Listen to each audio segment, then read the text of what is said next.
Do you want 30 days filled with kettlebell workouts for free? Check the first link in the description. Ladies and gentlemen, another episode of the Kettle Nights podcast. I have with me Harbert Egberts, but you probably know him as the Flowing Dutchman.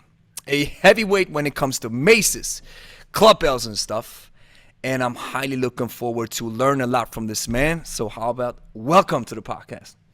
Yeah, very, very pleased to be here, man. I Awesome. like your work. It's great, and I like the way your approach is to to teach people how to properly learn techniques and also the little cues. And I think the podcast is a really good thing, and I think we need more of that in Europe. So hey, Yeah. we're doing this thing, and Amen. it's not just the USA that's running this. Yeah, yes.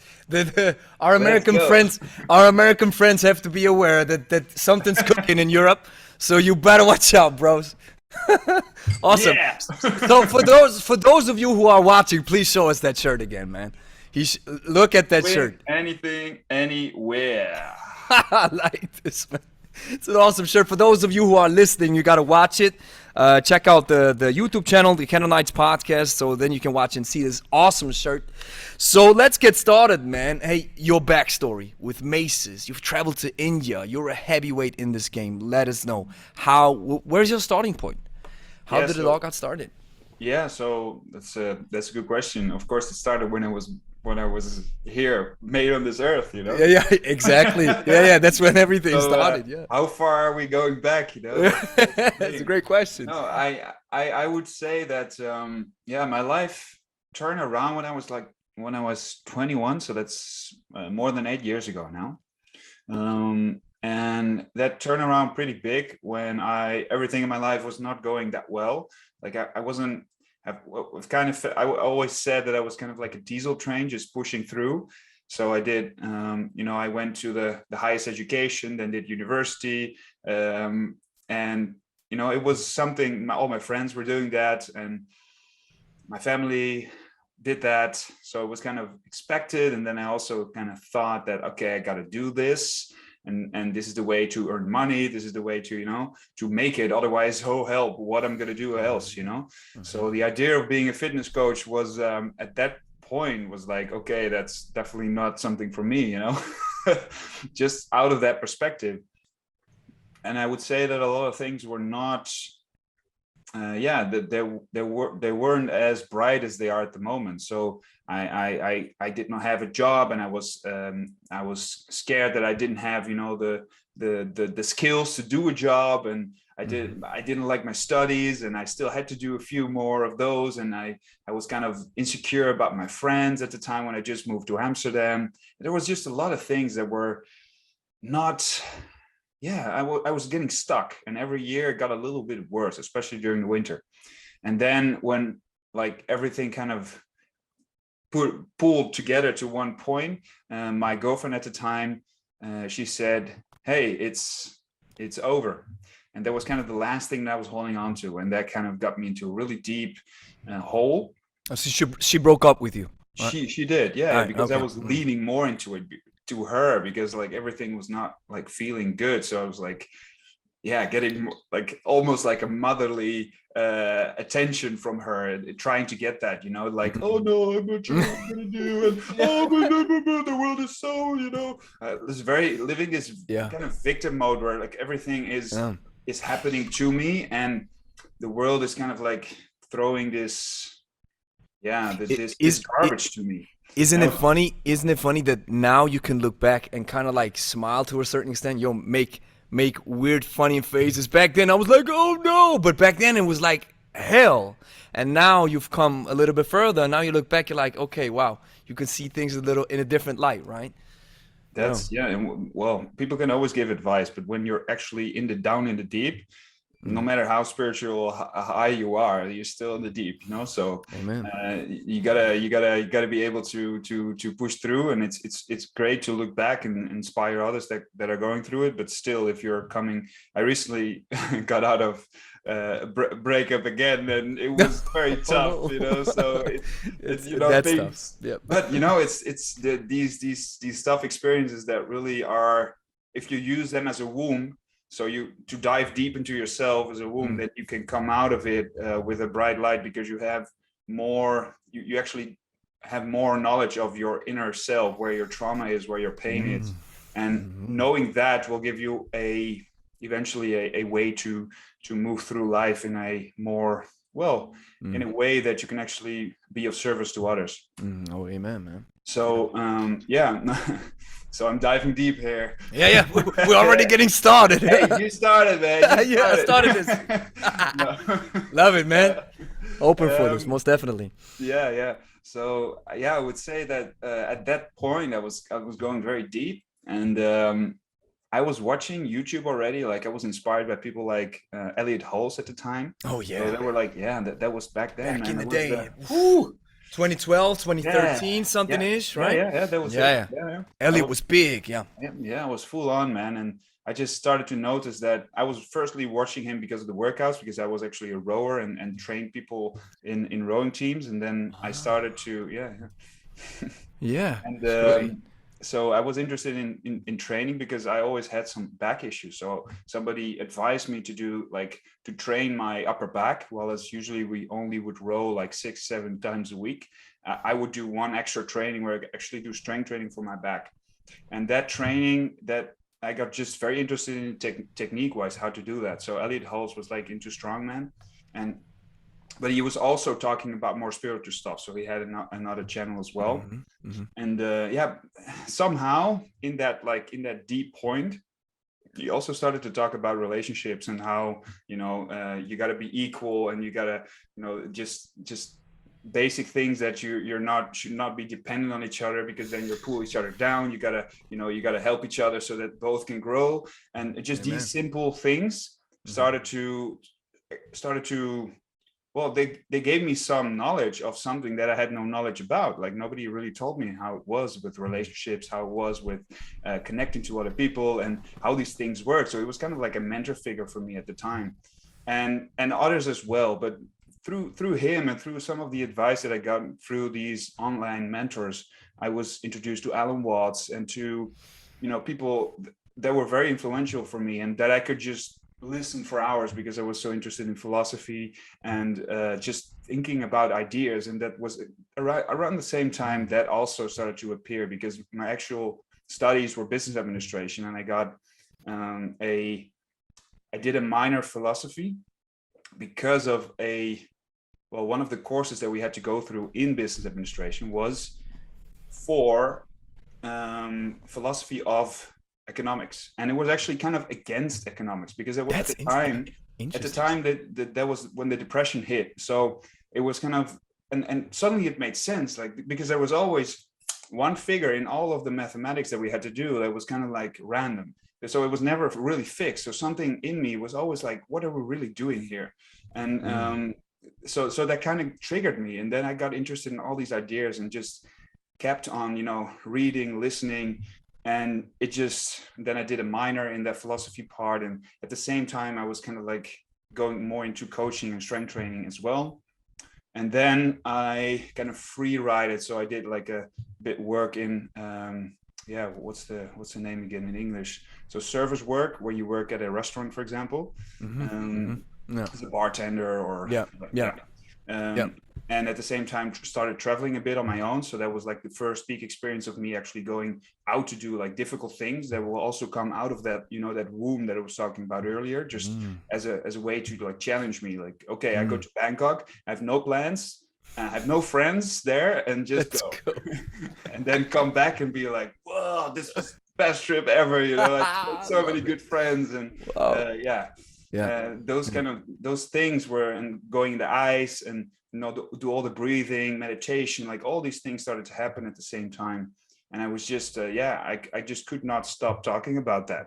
So everyone that had something or an issue or just wanted to know about something, or even didn't know what to know about something, I was talking about, personal development. I was talking about training. I was talking about, the cold. I was, just fully into it, because it came out of this wound, and it came out of the pain. Like, okay, I'm not the man that could actually hold that actual girlfriend. So how do I become the man that can actually do that? And after about 6 months to a year, I kind of realized, oh, maybe I am that person right now, because I actually feel a lot more stable, a lot more grounded. So from that, basically I started to take the ropes in my own hands. That's like a Dutch saying, like Zügel in die Hand nehmen. Auf German, in German. Die Zügel in die Hand nehmen. Yeah. Yeah. Genau. Genau. It's funny. Exactly. Yeah. Wow. And for everybody to know, Harbert lives in the Netherlands. So that's a small country at the top of Germany. So I live in Switzerland. We're actually almost neighbors. We just have Germany in between us, but we speak two different languages, just for people who are interested in the geopolitical side of things. Yeah, so I learned German as well when I was younger. So, and a lot of folks from the Netherlands speak German. Yeah. Or that I mandatory. Yeah, when I was I knew somebody that was close to the border of the Netherlands, and they had some friends, and they spoke well German. It's interesting. Yeah, it's part. We go on holidays there often, and we learn it at school as well. So it's and like it's in Switzerland's maybe a little bit different, but Germans are like, hey, they visit your country, they speak German. That's what's up. They visit like Mallorca, they speak German. Like the French. I think the French are even more persistent in that. Probably yes. They don't speak no English, even though they could. No. Nous parlons français, ami, mon ami. No. Seulement français, oui. Seulement français ici. Hey. Exactly. It's funny. Yeah. It's good to have some European vibes here. Yeah, some European vibes. Like we said, the American friends, they have to know something's cooking. Yeah. That's good. So you took that pain, right, and started from that. Yeah, you really.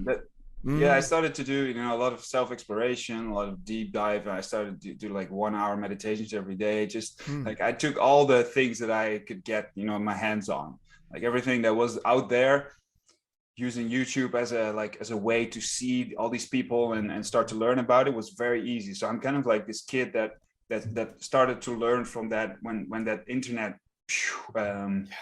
it's so important. I'm so grateful for that, because it gave me just I would never have met mentors around me here in Amsterdam that would actually have taught me these things. So now I can actually share things, and because I know things that people don't know because they haven't been exposed to it, those ideas. So I'm truly grateful for that. And I also see it as like, we're all vessels in a way that are part of like all these other people that have gone before us in a way. So I'm just using that.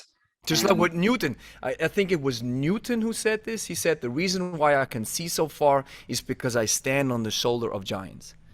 That's it. It's exactly what it is, man. Yeah, but we're all human. We're all doing this together. So in a way, we're fascinating. Yeah, it is fascinating, and it's also very important, and also something that I'm still like gassed, like that I kind of fell into this, even though I now think this is what education should be like. Because I'm learning about life, not about what I have to do in my life. It's like just learning to live and learning to cope with the things that life throws at you. Will make you connections to everyone who lives, because it's about living. Everybody who does a certain job, who went to a certain amount, or has this type of a degree or anything, eventually they will all fall away, and you're still human. So anyway. We're not talking about my starting point yet, so it's going to be a long conversation, my friend. Love it. How many hours do you have, man? Awesome, man. Keep going, man. So interesting to listen. So that's I would say that is kind of the womb where everything that I do now stems from, because that got me into the realization, okay, what do I know now and I can do right now that I can, is considered to be some sort of a job, which would be a starting point for me to start sharing and learn more about the things I'm really excited about, which was the skill development, the personal development, all these little techniques. and it was coaching because I did that already. I used to be a guitar teacher when I was younger, played the guitar, did a lot of music when I was younger. And then I was a rowing coach when I did rowing at the university.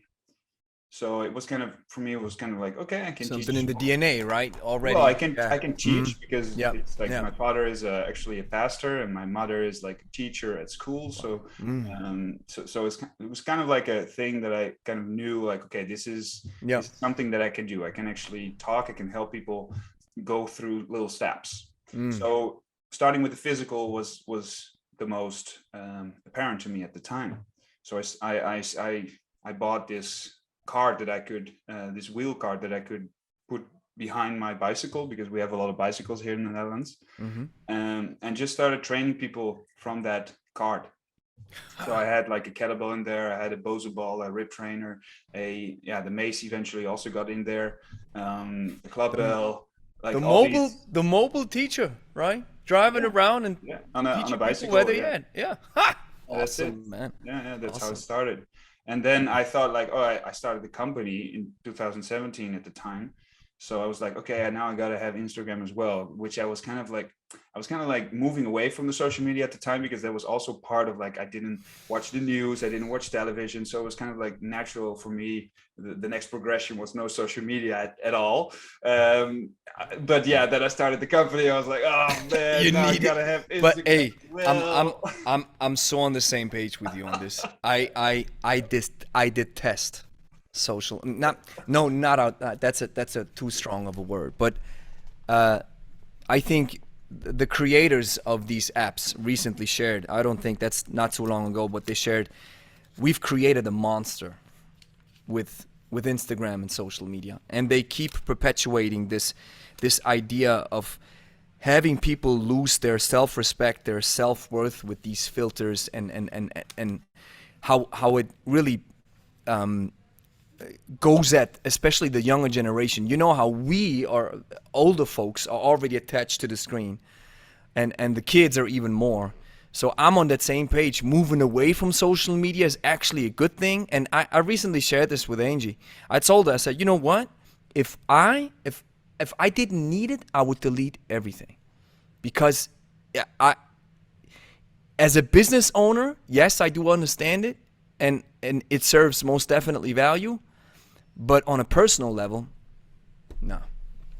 But maybe I'm going too hard about it. But I do see, the more I work with it and the more I read about it, the more I see the negative aspects to it. And moving it, like you said, man, moving away from it, awesome. And now as a business owner and as a company, it's a channel that you can use and that you should use, right? But at the same time, on a personal level, I wish I could delete it as well. Most definitely. yeah, I would say no. That's how it started. So I would be a little bit more easy with the pushing it away immediately, but that's also because I kind of grown into it, and also have been able to use it in a way which is very, has brought many good things in my life.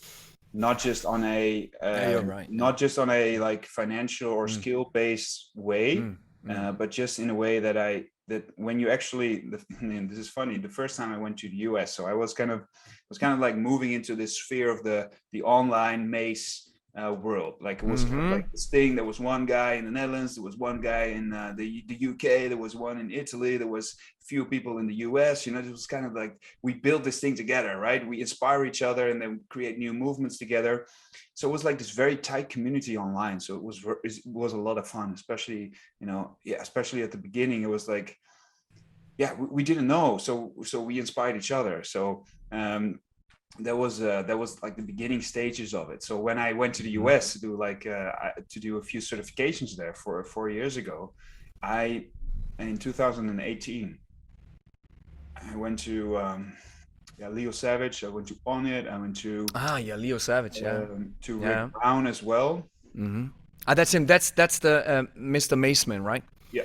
And just just everywhere where I came, I was just invited, like I was welcomed with these big arms, and like, oh, I know you, and I'm such a fan, and I'm And like, that's and, such a fascinating experience. I've had this in Mallorca too, in Spain, yeah, where you meet somebody for the first time, like, hey, what's up, man? Hey, awesome, bro, because you're connected through kettlebells. It's like, hey, awesome, hey, what's up?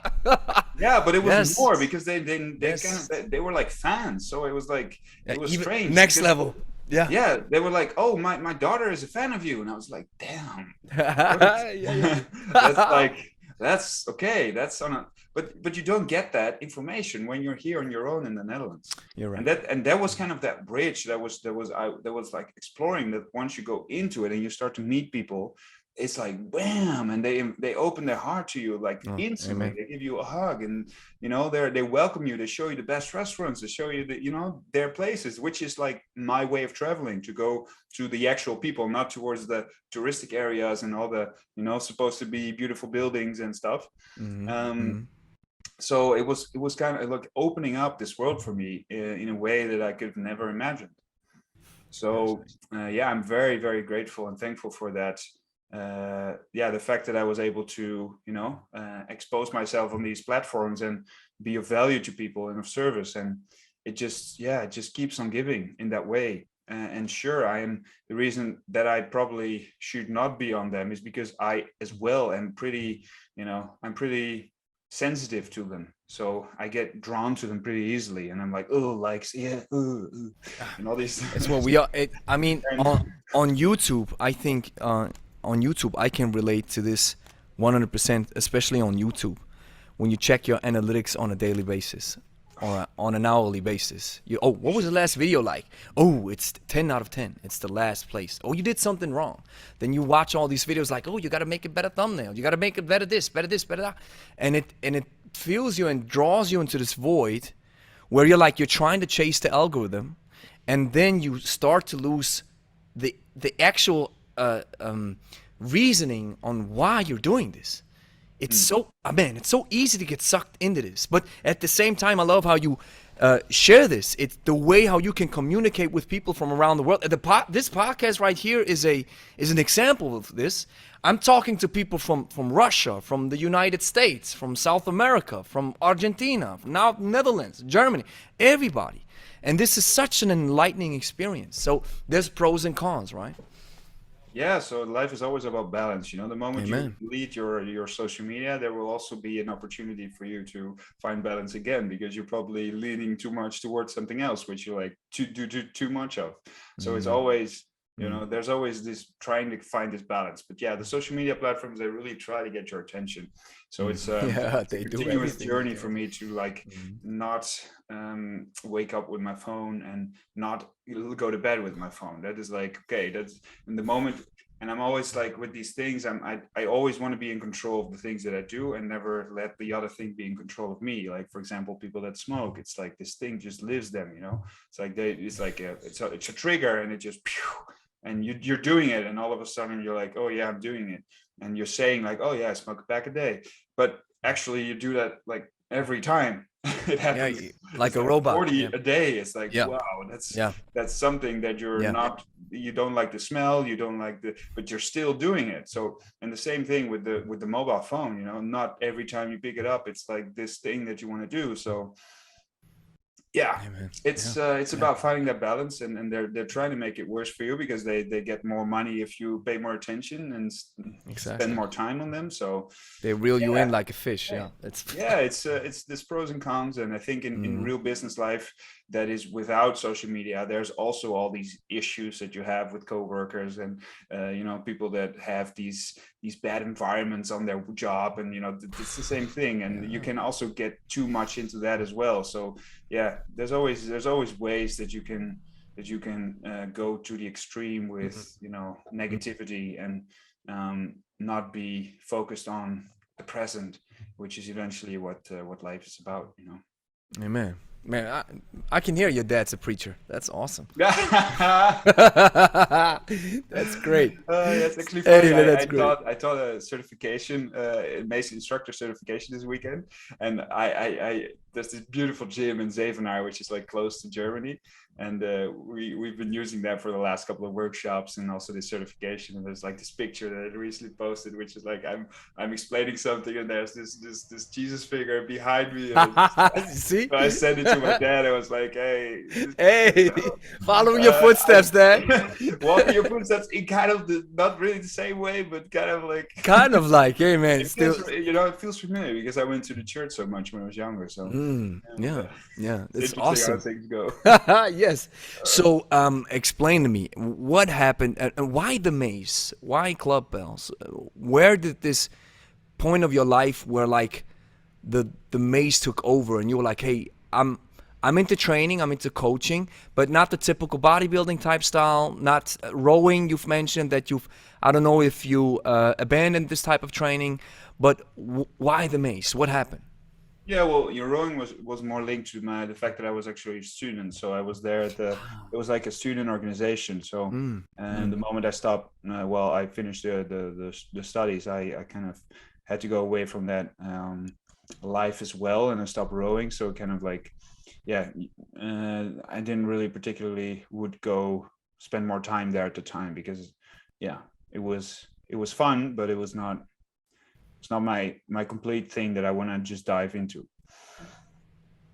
So yeah, so I was in I think I was interested in from the beginning. I would say I've never actually done this because I was training in that they had it like in this rowing club. They had this like very raw strength training. Like still at the beginning of my Instagram, I posted a lot of pictures in that gym, which were very raw. They were like this one deadlift bar. There's like a row machine, which was like from 1980s. And it was like very a leg press from like Yeah. the 70s. Like it was just Great very, atmosphere. Yeah, yeah. yeah, The yeah. old school Yeah, atmosphere. and Yeah. actually, Awesome. yeah, I trained there for like 4 years, and even after my rowing time, I still went there, and just it was kind of my gym that I go to. I really like the place, so it was just very raw, very pure.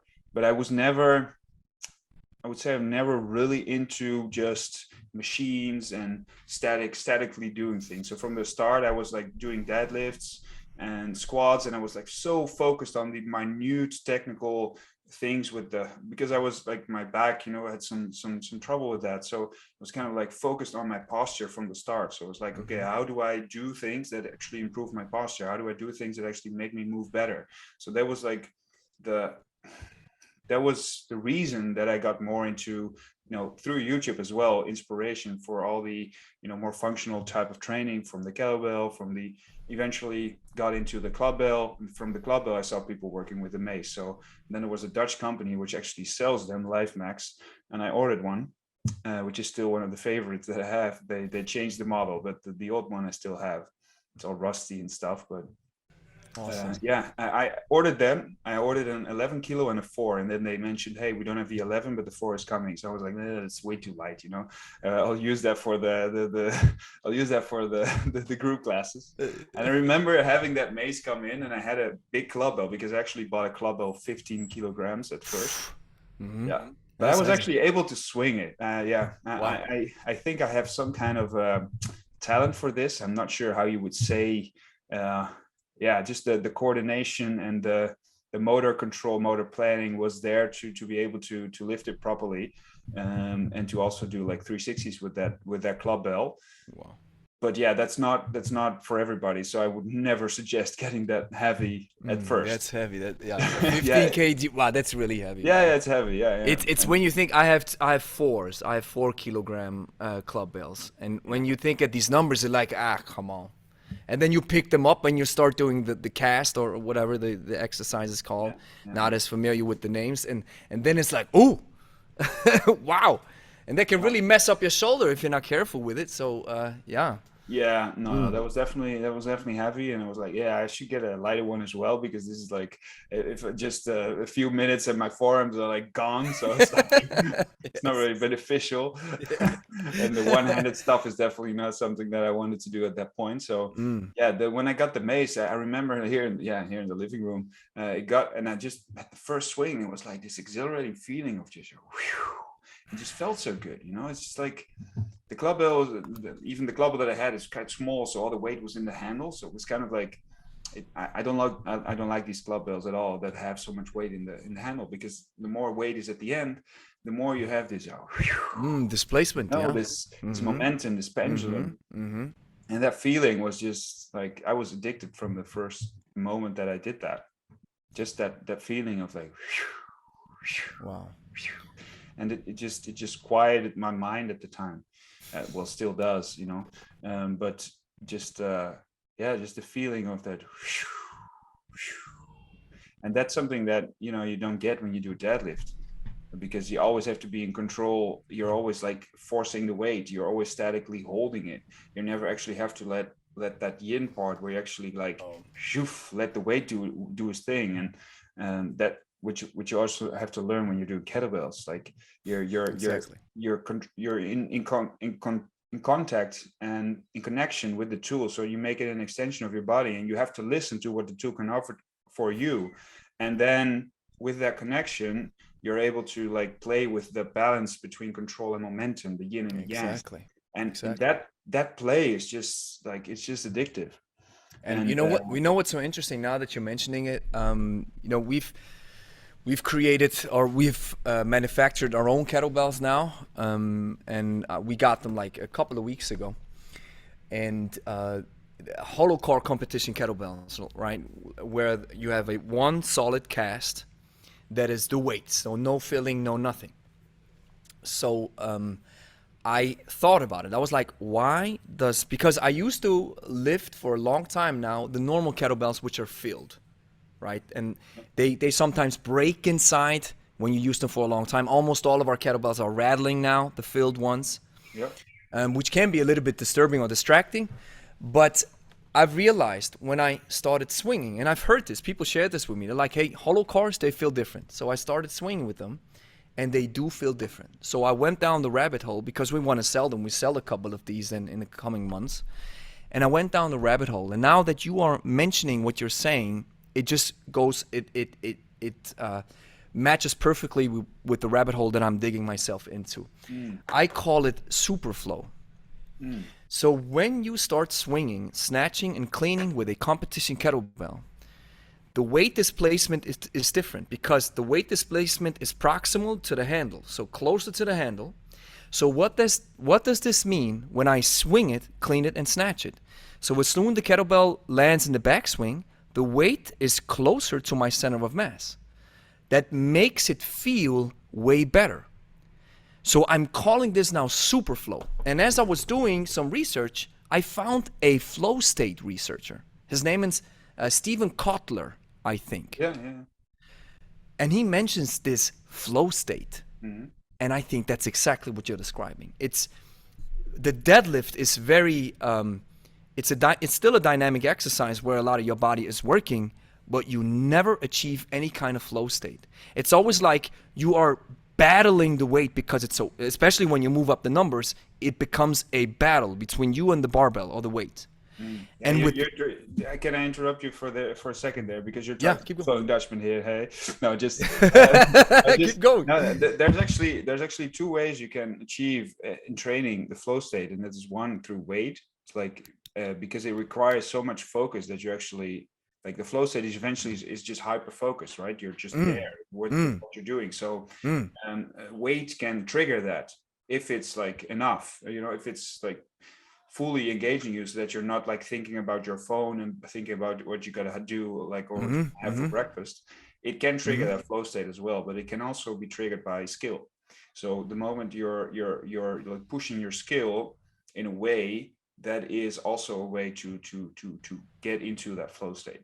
Fantastic. And I think I agree with you on there. And you mentioned before that the swinging parts of the mace or the kettlebell or whatever have you gave you a certain type of flow state, if we can differentiate it, that was different to the deadlift or to the squat or to the bench. And that was my experience as well. Mm. So while I most definitely agree, probably Eddie Hall went into the flow state of his life when he pulled the 500 kg, right?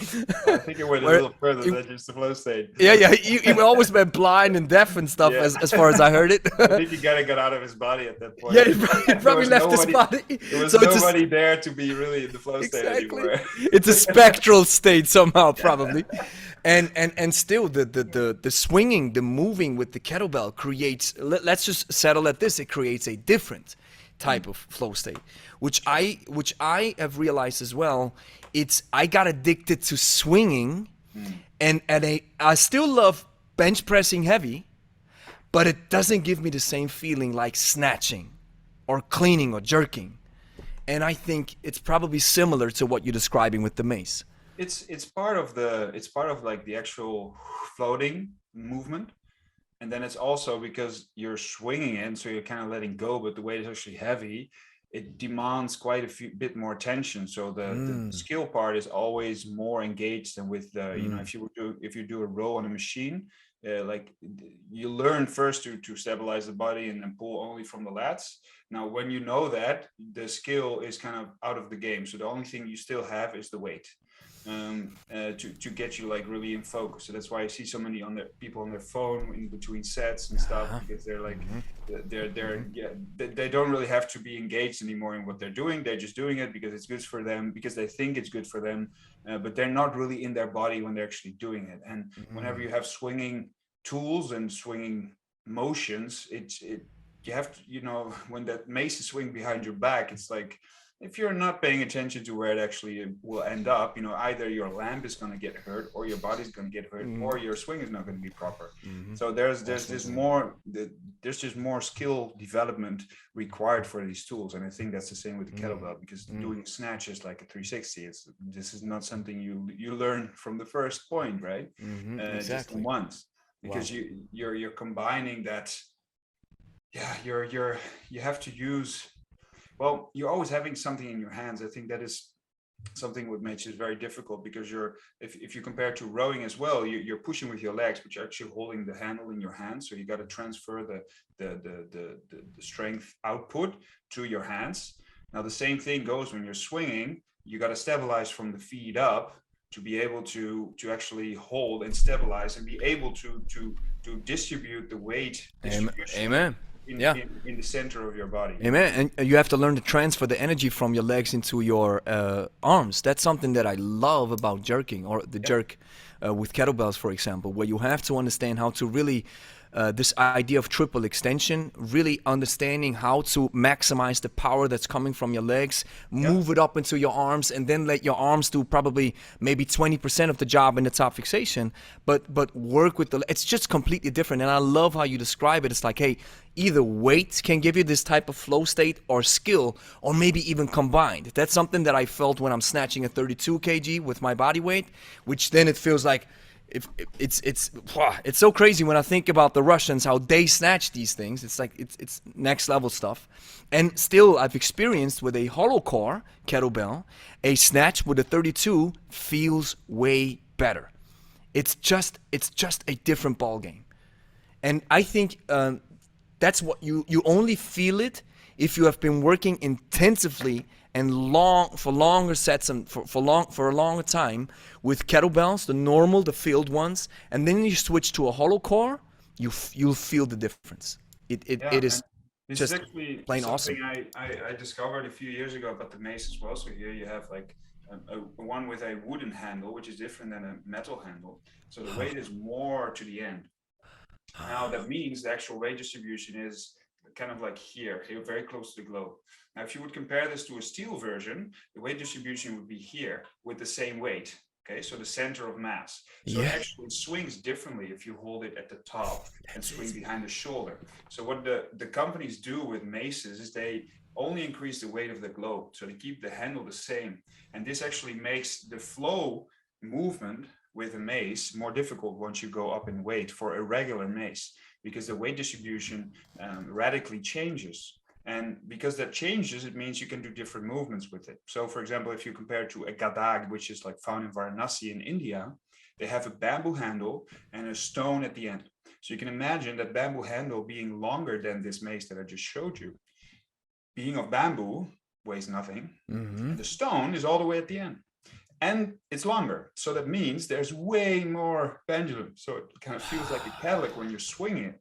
And that means you cannot use it as a clubbell, because if you hold it halfway, it just feels very different, because it just doesn't work. So there has to be more weight towards the handle to be able to use it as a clubbell. While as a regular mace made of steel, that one you can actually hold halfway, and it feels like similar to a clubbell, because there's still weight in the handle. So Yeah. many different, that's why different like movements and different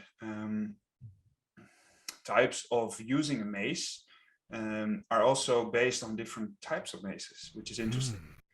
So with just sticking on that idea of that Indian mace that you just described, I imagine, if I'm understanding this correctly, with this type of Indian mace, where you have a bamboo stick with a stone, you'd rather use it with two hands, right? No, you can use it with one hand as well. Okay. Yeah. Interesting. Yeah, they have a different technique for it there. They only move over one shoulder with the one-handed swings, and they only do this move, the 300, with two-handed. So they're very religious, and also kind of like skeptical of doing other things with it. So it's kind of because it's related to the religion there. So That's interesting. they're very protective of the art. So they don't really like it if you do other stuff. So that's kind of that's always something I'm playing with when I'm there. You know? Like, Mr. Dutchman, Mr. Dutchman, if you start swinging with us, you have to stick to the rules. No, I have a few videos where I was like awesome. going with that small gadan, and they were like they were kind of like, or I did the Jory style, this big wooden clubs, and they always swing them inwards, so I swing them outwards, and they were like, and you saw the guru like me. Sometimes I just poke a little bit, like okay, you have to poke the bear a bit. When you go inwards, you can also go outwards. So why don't do it outwards? Why not do it? Supposed to be, you know. And I love okay, well, that's not that's your opinion. And let me ask you this. Rules, and because the kettlebell world is a tribal world. And that's something that I consider it part of my mission to break this up, because I really don't like Good this. luck. Yeah, but not on a. Let's consider it like this: at least one person at a time, right? In my area of influence, somebody recently told me, a client of mine. He said, "You know what I like about you is you have this laid back approach. If it works, use it. If you like this type of swing, do it. If you like this type of swing, do it." So tribalism exists, but I don't want to feed myself into it, even though I almost got sucked into it. So what is it like in the Mace clubbell world? You're opening a can of worms here, mate.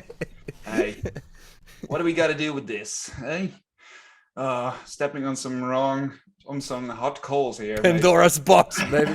Well, Pandora's box, maybe just stepping on some wrong. Yeah. Okay, so yeah, there was a lot of, especially when I began, there still is, there's this thing about traditional swinging, which is more related to what they find in Varanasi, even though the traditional ones do more with the gada than they do in Varanasi or in India. Mm-hmm.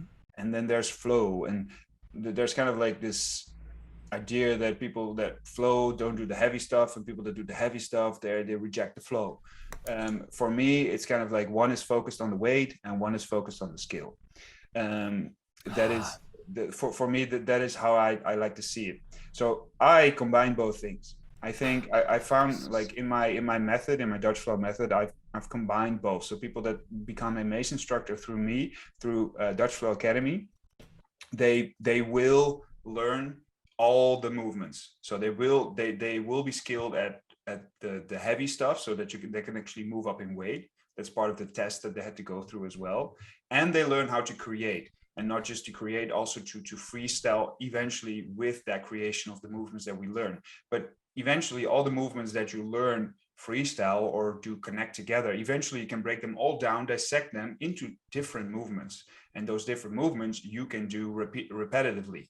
So it's just how you want to set in your workout. Do you want to go put on music, and just go? Or do you want to have, okay, I want to get this out of my training. I want to make sure that I can stabilize my shoulders, and I want to just burn them all out so I can just do more repetitions and increase the weight. So in my mind, those are like different ways to apply to the mace. But sure, there are people that are very, very straightforward with, and like, this is the only way it should be, and they start posting negative things about the other movement, and then they get like the other movement starts kind of like hurt, and they start posting negative things about the other, and it's like me. It's the same, huh? So It's the same everywhere where human beings everywhere. interact, it's always type of And thinking. the moment, and this is also what I experienced, the moment money starts to be involved in the game, things change. So money is actually related to the tribalism as well. So the moment you're not making any money, people are very they're very open to the things that you say. But the moment you have like a vision, and you're in this competitive stage, just like when we used to have like in your own neighborhood, used to have two gyms which would compete with each other, and this That's what kind it of is. happens as well on the internet front. And at the internet front, sometimes, people say like, this is a global international movement, and we only do it this We way. take over the city. We take over Yeah, the cities. so they don't follow any other people that do different movements. So they only follow the people that do exactly the same thing. So for example, if I would have my coaches only follow each other and be like, this is something that like, oh, look at us, we do it this way, this is the only way possible, and this is, yeah, for me it's kind of like, yeah, no, I'm not gonna do that. But Hey man, you have a lot of movements. I remember what's okay. So functional patterns.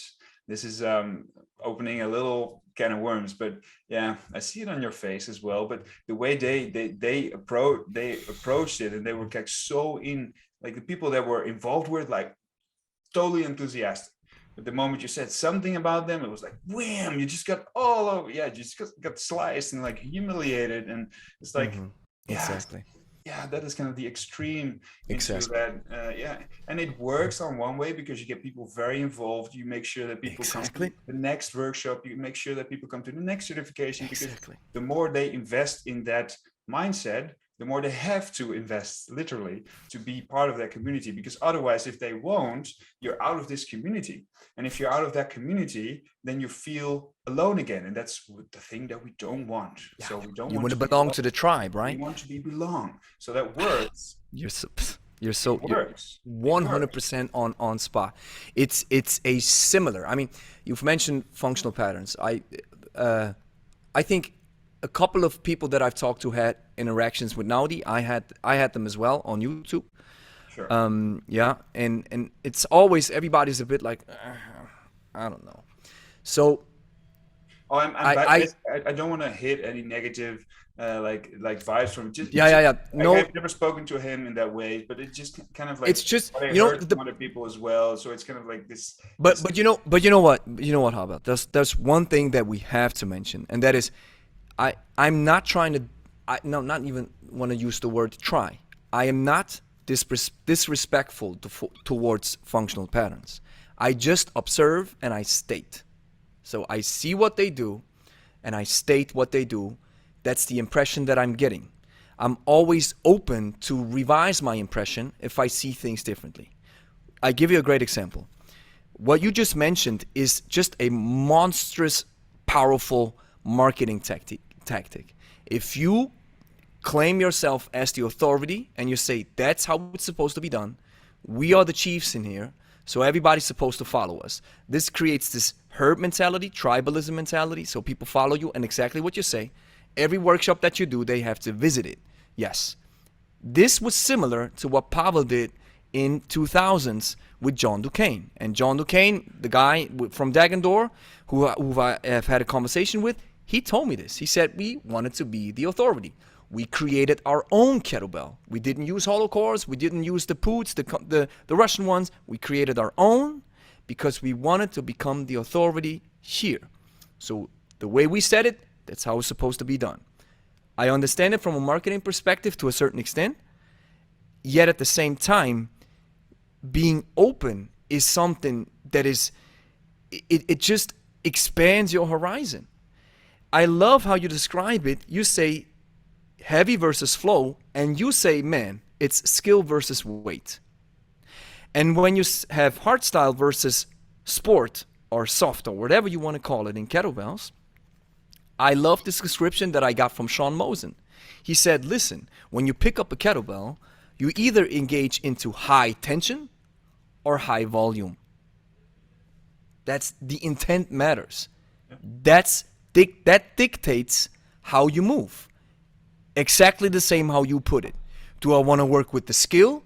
I love this how you said it. Do I want to put on music and just I feel that's something that I get from juggling with the kettlebell. That's not what I get from swinging and cleaning and snatching. Yep. From juggling, I get this particular, again, we have this flow state discussion. It's just, I like it so much. Yeah, it's just different. And how you try to combine it and move alongside it, it's just different. And yeah, is it skill? Is it weight? Is it high volume? Is it high tension? But of course, if we put a term on it, like heart style or this is the exercise, the gata or whatever have you, then people become inundated with the idea that, oh, that's the philosophy and it's the only one and I have to follow it. And it's also based on scarcity in a way. Because what if I don't attract these many? What if the people that I just attracted won't come back? So if you go from abundance, and that is something that I want to focus on. Sometimes I'm not focused on it, but I want to move from abundance. I realize that everything that I do, everything that I teach, everything that I share, I learn from. And the moment I learn from it, it becomes compound interest, because the next certification will be much better than the first one. The first online program that I made 3 years ago is different than the one you just saw. So the people that are going to see the one that I just posted are going to be like, oh, wow, this is professionally done. It's like, whoa, he looks like he's very familiar to talking to a camera. Like, oh, yeah, just like we look up to stars and we look up to like these masterful soccer players, and they're like, whoa, I want to be like that. And look at him, he's magnificent. But we all started from somewhere, and that's where we kind of moved into. That's how you develop your skill. And if you start somewhere and keep on going, that becomes worth so much, because who has made 15 online programs? Who? Like the more you get, the less you can count on one hand. You can count them on one or two hands within certain industries, of course. But I just realized that so where is the scarcity? Because sure, they're going to steal a move here, they're going to apply my method and say it's a different method, all possible, but they won't be me, and they won't be the thing that where it came from. And eventually, if you stay true to yourself, and if you stay true to your own development, then you can keep growing. And in my way, everything that I do, every course that I do, there's always something new creatively. There's always something new which I want to improve upon. There's always, and every workshop is different, because I'm always in this creative flow and creative state, and I build upon the things that I know already. So what you have is some people don't have that ability, or they haven't opened it up, this creative state. Because they're afraid of it, because you might open things and then scare things, because words are descriptions, right? So if you say this is strong first, or this is like competition in kettlebell, is like a word that would describe something, but eventually the word evaporates the moment you say it 10 or 20 times, right? If you say strong first, eventually it doesn't have any meaning anymore. So we're afraid of that, losing that meaning behind the things that we created. So we stick to it and we like emphasize it. And then the moment you emphasize it and put more value in those words, then you're like, okay, I built this gem now, and we want to secure the gem, and we shouldn't do anything else, because if that gem, this is just perfect. Look at how pure it is, and it just stays the same way, and exactly like that. And you want to be protective. You want to be protective of that, the thing that you created. Well, as I discovered through the years that creative is like, it is something that comes through you once you're open for it, creativity. And the more you do it, the more that it just starts flowing through you. So the more you open, I'm like, I want to open more of it, it just keeps coming, because it builds upon the thing that you've done before. So if you haven't opened that creative capacity and you've learned something from somebody who has, then you're like, okay, this is the only thing that I know, and this is the way it's supposed to be. So that's when you put a name on it. That's when you put like, this is okay, you're supposed to be doing it like that.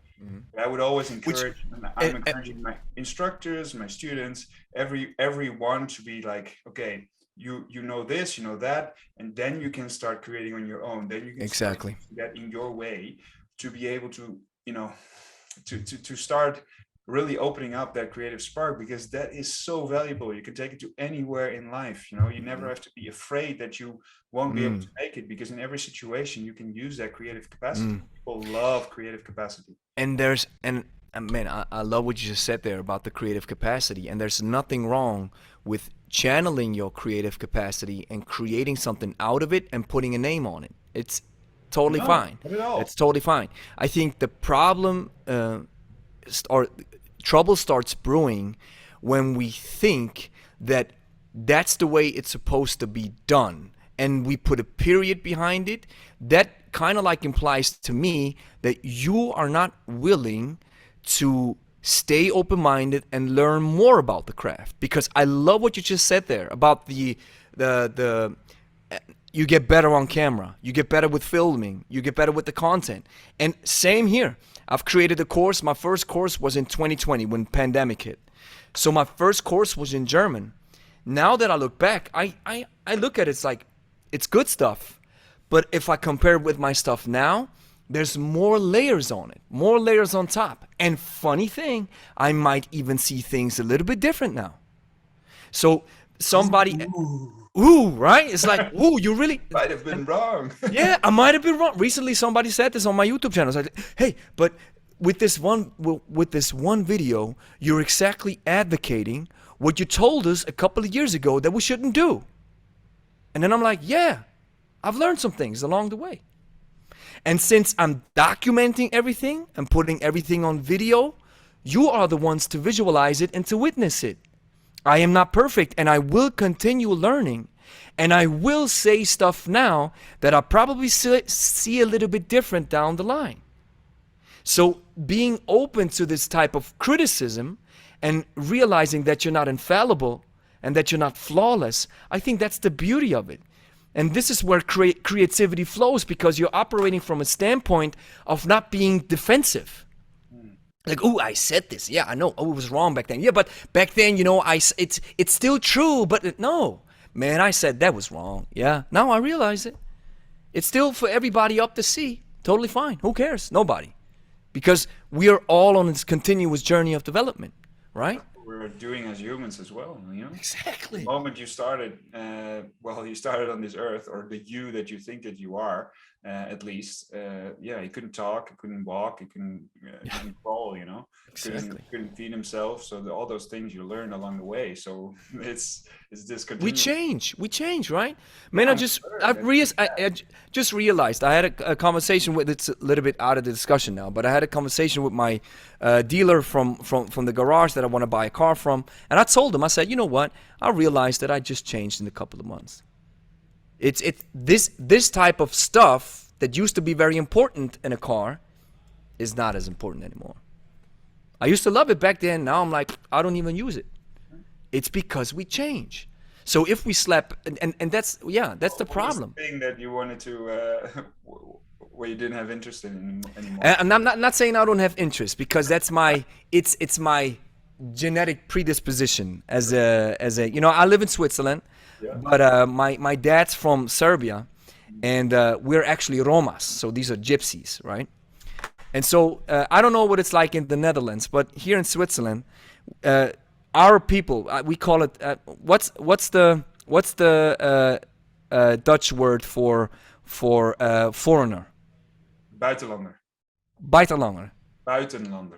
Buitenlander. Okay, it's like Ausländer in German, right? So, and there's an even stronger word that we use amongst each other. It's called Kanake.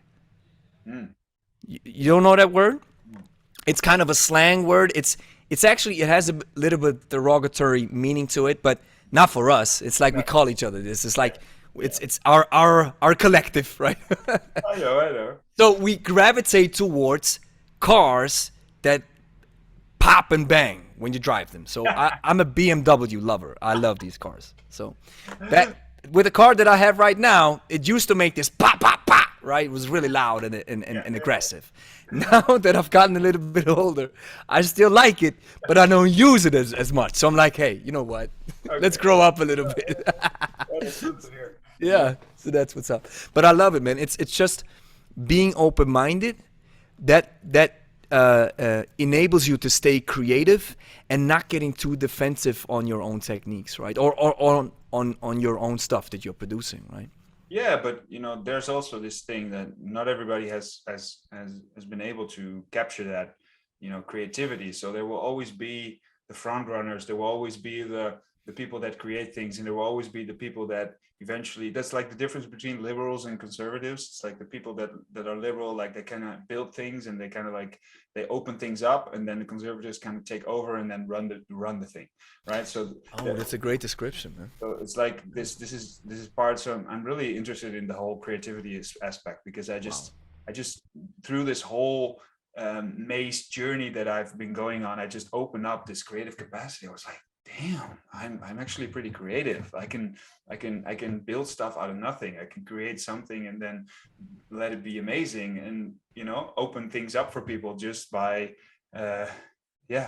so that was kind of like this whole journey. So I'm super thrilled about the creativity and how it works. And so there will always be people that will be more of the conservative type. They were like, oh, this works. This is very popular at the moment. Let's get exactly what we see here and put it in a package, and then we sell it. And then we sell it. And we stick to it. Yeah. We put a lot of money, a lot of marketing tools into it. Like people like me, I'm doing everything on my own. I'm not I can do my entrepreneur kind of stuff, but I'm not the one that has like all these investors involved in it. I'm not the one that has all these professional marketeers doing my thing. Same here. When the Mace will become more than it is right now, that there will be like these big companies that will start producing blah blah blah, and I'd just be happy if I'd still be recognized as some of the people that were really influential in creating the thing that it eventually will be, and I just get a lot of thrill and excitement from the fact that I'm part of that movement, and I've been able to like open up so many things, and I'm not alone. Like there are a lot of people that came before me that I'm like you said, we're standing on the shoulders of giants here.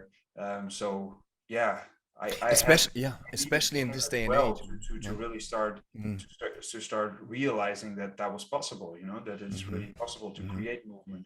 And now I'm like on this journey of like physical bodily intelligence, where I'm like, okay, we can actually master the body. It's like a spiritual, you can master the spirituality by like meditating, but that there's also a level to it that you can, if you're only very good at meditating, you're still missing a few layers, because are you really like can you actually move the body in a way that is out of this world, like which still it impresses so many people when people can dance or like do sports in a way, and it's like, this is just like captivating, right? The skill that you actually can use and trigger the body and know how it works and feels. And for me, it's like this continuous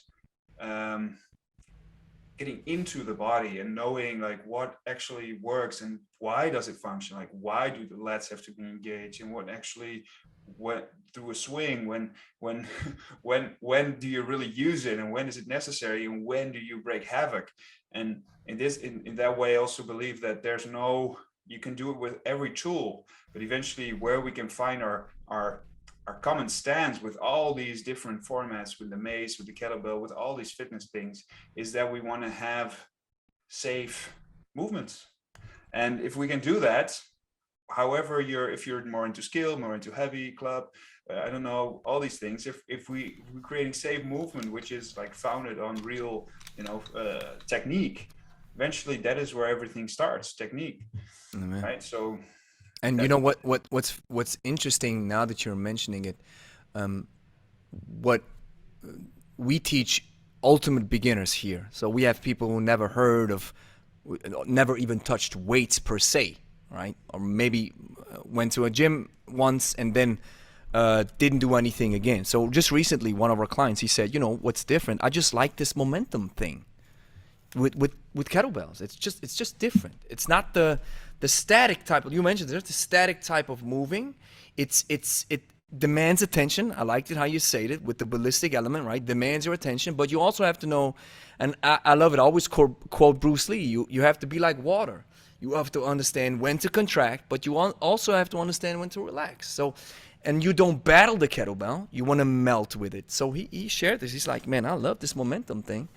And another thing that grows out of this is I'm realizing so many people share this with us in here and online as well, that I'm like, if people engage in these types of movements, I might even dare to say that this creates the chances that you're getting addicted to it and you get passionate about it. A complete beginner is probably higher with kettlebells and stuff that swings and where you have to focus on your whole body than just normal pulling and pushing motions with a machine. That's just my take on it. Yeah, what do you think? It's skill development. Yeah, skill. So if you're learning that's why it's one of the pillars of Dutch Flow Academy. Like skill is like, this is the foundation. You know, if you learn your skill, if you teach somebody how to do something, your brain is engaged, your body is engaged, and there's been a lot of research about playing an instrument at a young age, because you actually have to use your body to do a certain thing and then think about it and then create, and that actually very good for the development of the brain.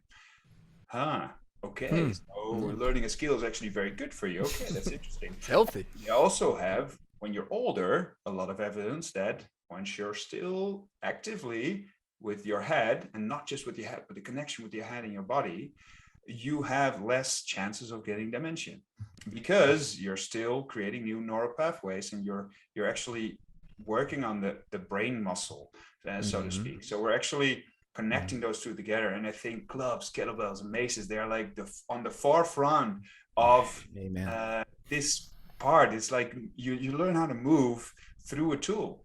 You learn how to, there's so much possible with, for example, the light clubs that I do courses with as well, the Indian clubs, you know, with two at the same time, and then you separate one from the other. It's like, oh, wait a second, then you can do a turn here, and then you can pivot around it. So you also, you're also using 3D awareness, and you're using spatial awareness around you, where your body is in space. So in that way, you're like connecting all these things together, timing, coordination. And the first thing that people think about, okay, what muscle does it work? It's important, but it's also a thing of our time that we're so focused on that. Because if you go back 100 years, that wasn't the focus. Like 100 years, the best bodybuilder looked like me almost. Not saying that I look like the best bodybuilder, but just as a way that they didn't focus so much on a particular isolating a particular muscle. They were just more into like, okay, that's what I love about my trips to India. It's like all these tools, they were used to become a better wrestler. So all these tools, like they emulate the opponent. So it's like engaging. So you have this big pole, which looks like a big club, but which is like actually wood, like it's actually fixed pole, and they actually climb on that pole and they swing around it. They do like calisthenics kind of movements on that pole, and it just simulates actually wrestling with that pole. So in the same way, like if you're hanging this big stone, now they call it the garnal, around your neck, and walk with it, it's like this burden on your neck, which is similar to somebody actually pulling on your head to try to get you down. So in a way, and these tools as well, if you look at a mace, you're swinging something, it's like similar, where you just grab somebody and just throw it over your shoulder. So you're actually learning how to, it's about like, this is how strength training used to be. It's like, okay, how can we actually, when you don't have an opponent to train with, or somebody else, how can you actually use it to get better the next time you meet him again? And if you go back more, then it was like, okay, now you're a warrior and you're in battle and you're holding, two things in your hand. And one goes over the shoulder, but the other goes over the shoulder. It simulates a shield, it simulates a sword. Exactly. That way, we're building the strength to eventually carry lighter weights, but are able to carry them the whole day. So we've just lost this need to be able to do that because we're not in battle anymore. It's not common for us to go to a wrestling school when we're young.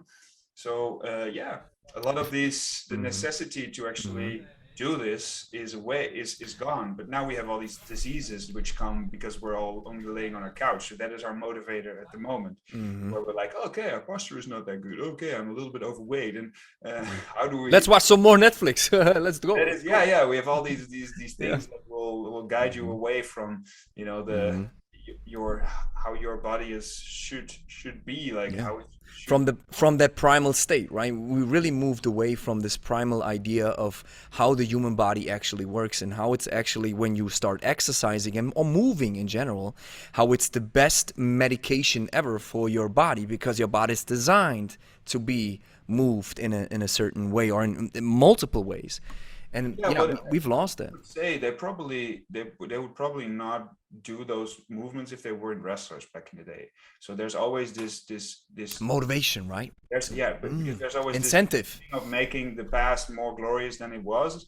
And of course it wasn't as glorious, and the people that were no fighters, they weren't doing those movements. So it was not like everybody was skilled because Socrates, Everybody was a Spartan. yeah, everybody was a sports. It's like only the very minute, but we look at those people just like we, part of the fitness industry, are also not, there's not how many really how many people of the person how many percentage of people really goes to a gym. Like it's still not that much. And hey, there's this great. Hey, I gotta mention this from Sean Motion. He said, I let's you say stop. You say stop. How many people train regularly? And then he goes this. I'm like, now you can stop. He said, that's awesome. So what do these people do in their free time? I'm like, I don't know. They talk about each other and tell each other how wrong they're exercising and how bad their form is. That's what we do. And I'm like, yeah, exactly.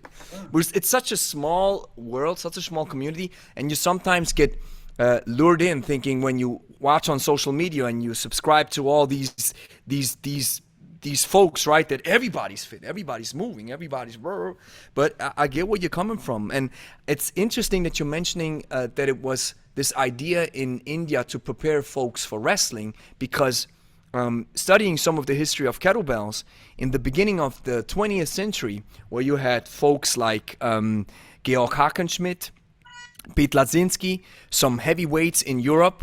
When Dr. Krajewski, who was he was the doctor of the Tsar, so he took kettlebells. He discovered weightlifting and these strongmen in Europe and took it to Russia.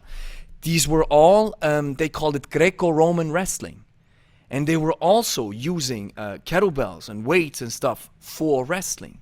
So it appears like all around the world, wrestling, or at least the martial art, was an incentive for people to start using weights or use them in a unconventional way, so to speak, right? Yeah, for us unconventional, but it's Yeah. actually unconventional because the thing that we're doing right now should be yeah, well, it just depends on what time frame you're talking about, right? Hmm. Exactly. Yeah, but that is the thing with words, they evaporate the moment you zoom out or zoom in. It's just like they have very much meaning when you're exactly talking from the same time frame, but the moment you zoom out, then it's like it just Yeah. goes away. And that is eventually the thing that we don't want to acknowledge, because yeah, everything is in that sense kind of relative. But then again, it isn't, because in the moment now it's very relative. Hmm. Like Yeah, relative is such a powerful word. I love this word. Yeah, this word is so awesome. So, Harbert, for the remaining of our time, let's pivot a little bit into the exercise realm of things. So, let's just assume, and that's something that I need as well. So I'm getting this for free from you, but I plan on buying one of your courses. So you have to also share with us what kind of course people have to get into in your academy. But first, let's just assume you have a complete novice, a complete beginner, jumping into Maces, right? Maybe he or she comes from the kettlebell world. Maybe they're not coming from nowhere and they discover this powerful tool, maybe thanks to you or to other influential figures. So what would be basic exercises? What would be a good weight? How to get started? How would you take it from there? okay, so it depends how you want to use it.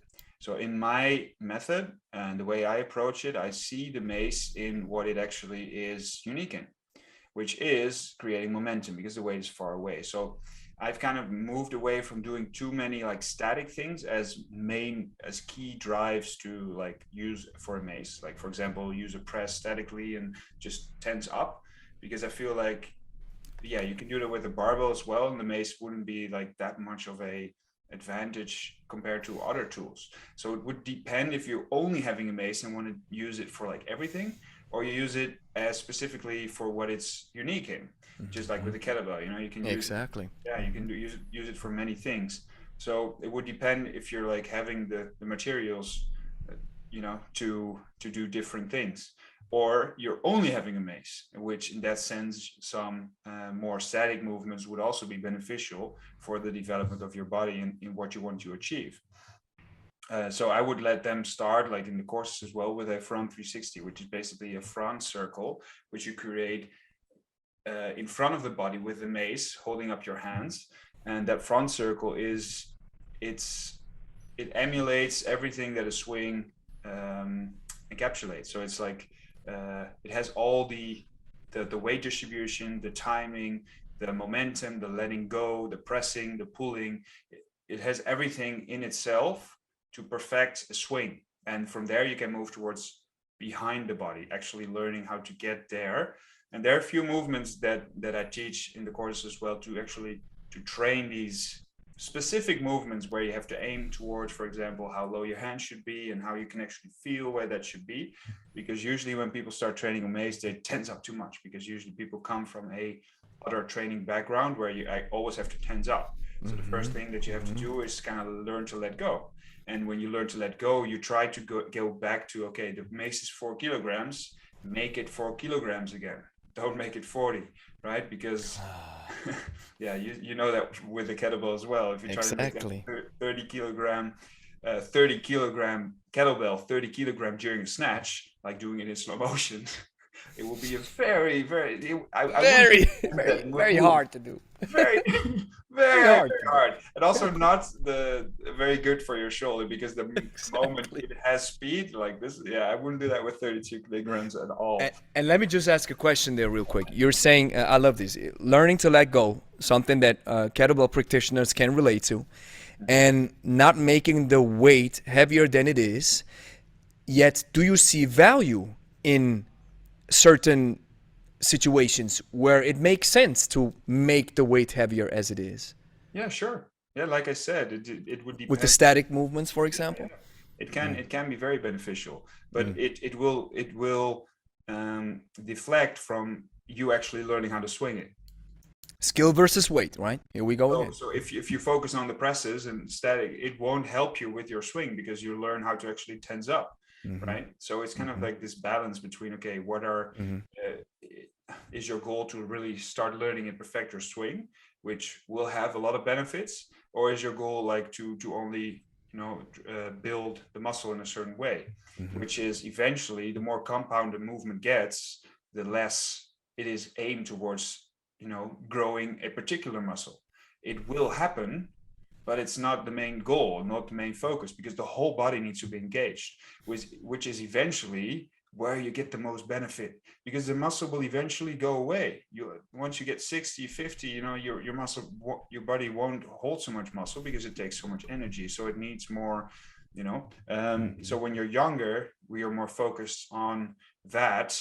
You know, your body will also react in that same way more easily because you have more testosterone. It's more natural. So you can use a swing to build muscle for sure, but if that's your only goal, you can use static presses and, you know, uppercuts like this, and just hold and just press and compress, and in that way you can also learn a lot about the body. Because I'm not against static movements, I'm not at all, because you can learn so much from just actually activating every muscle and using that. So it's like so beneficial, and it could be good to do that before you start swinging, because once you start swinging, you know, the thing goes. So the control and actually where you have to hold your shoulder, the body awareness should be there almost already. And you also, And you also call it swing, right? So I maybe that's with a Clubbell, the cast, where I got the exercise name from. But you calling it with the mace, it's swing, right? Whether that's in front of your body or behind your body doesn't matter.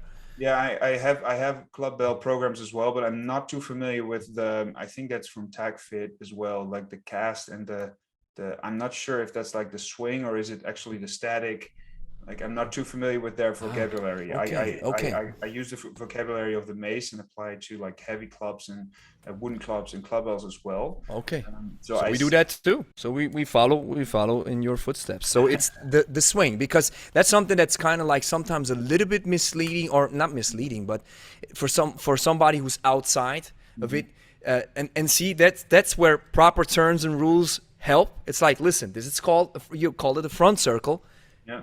but the movement is a swing, right? Yeah. Okay. Okay. Yeah, Right. and the swing eventually that's also has been my goal since the start, especially when I made the Mace Masterclass series 2 years ago. It was like it's such a big course. It's like 9 hours, but now it's actually 12 hours because I've added like 3 more series to it. So it's like this Pandora's box. I opened it completely and I was like, okay, how do I get Yeah. it?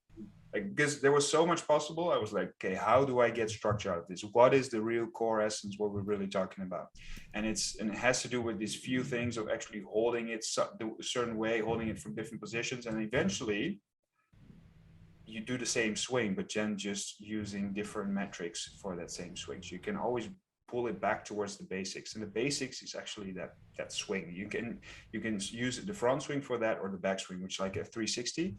So in the front or in the back, you can do the same 360 style. And if you connect them together, you get a figure eight. So for me, that's the core of what you can do with a mace. And from there, everything kind of moves out. And then eventually you can start using lunges with that. And, then it gets really complex, but also very tensing on the nervous system as well. So you get a really good workout from it if you do that.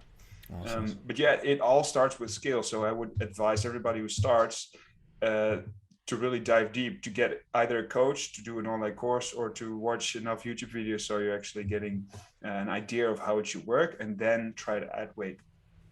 So start with a weight of about 4 to 5 kilograms. All right. Great. If you are more skilled with using a kettlebell like you, then a 6 can also work. Again, certain movements, if you go really deep into flow, will be more difficult with 6, especially at the beginning. Because the goal there is not really to go up as high, depending on what movements you do, because certain movements are like certain flips are more difficult with a 6.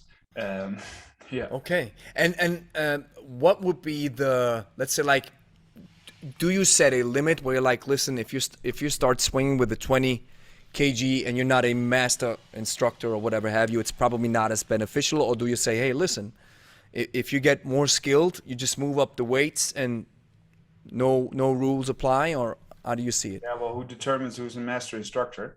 I can only say that for my own instructors. So I think you can be a master practitioner without being an instructor. It just doesn't mean you're a good instructor. So those two things have to be separated, I think. But yeah, you gotta be really tight with your technique, because there's quite a few things that can go that are part of that swing.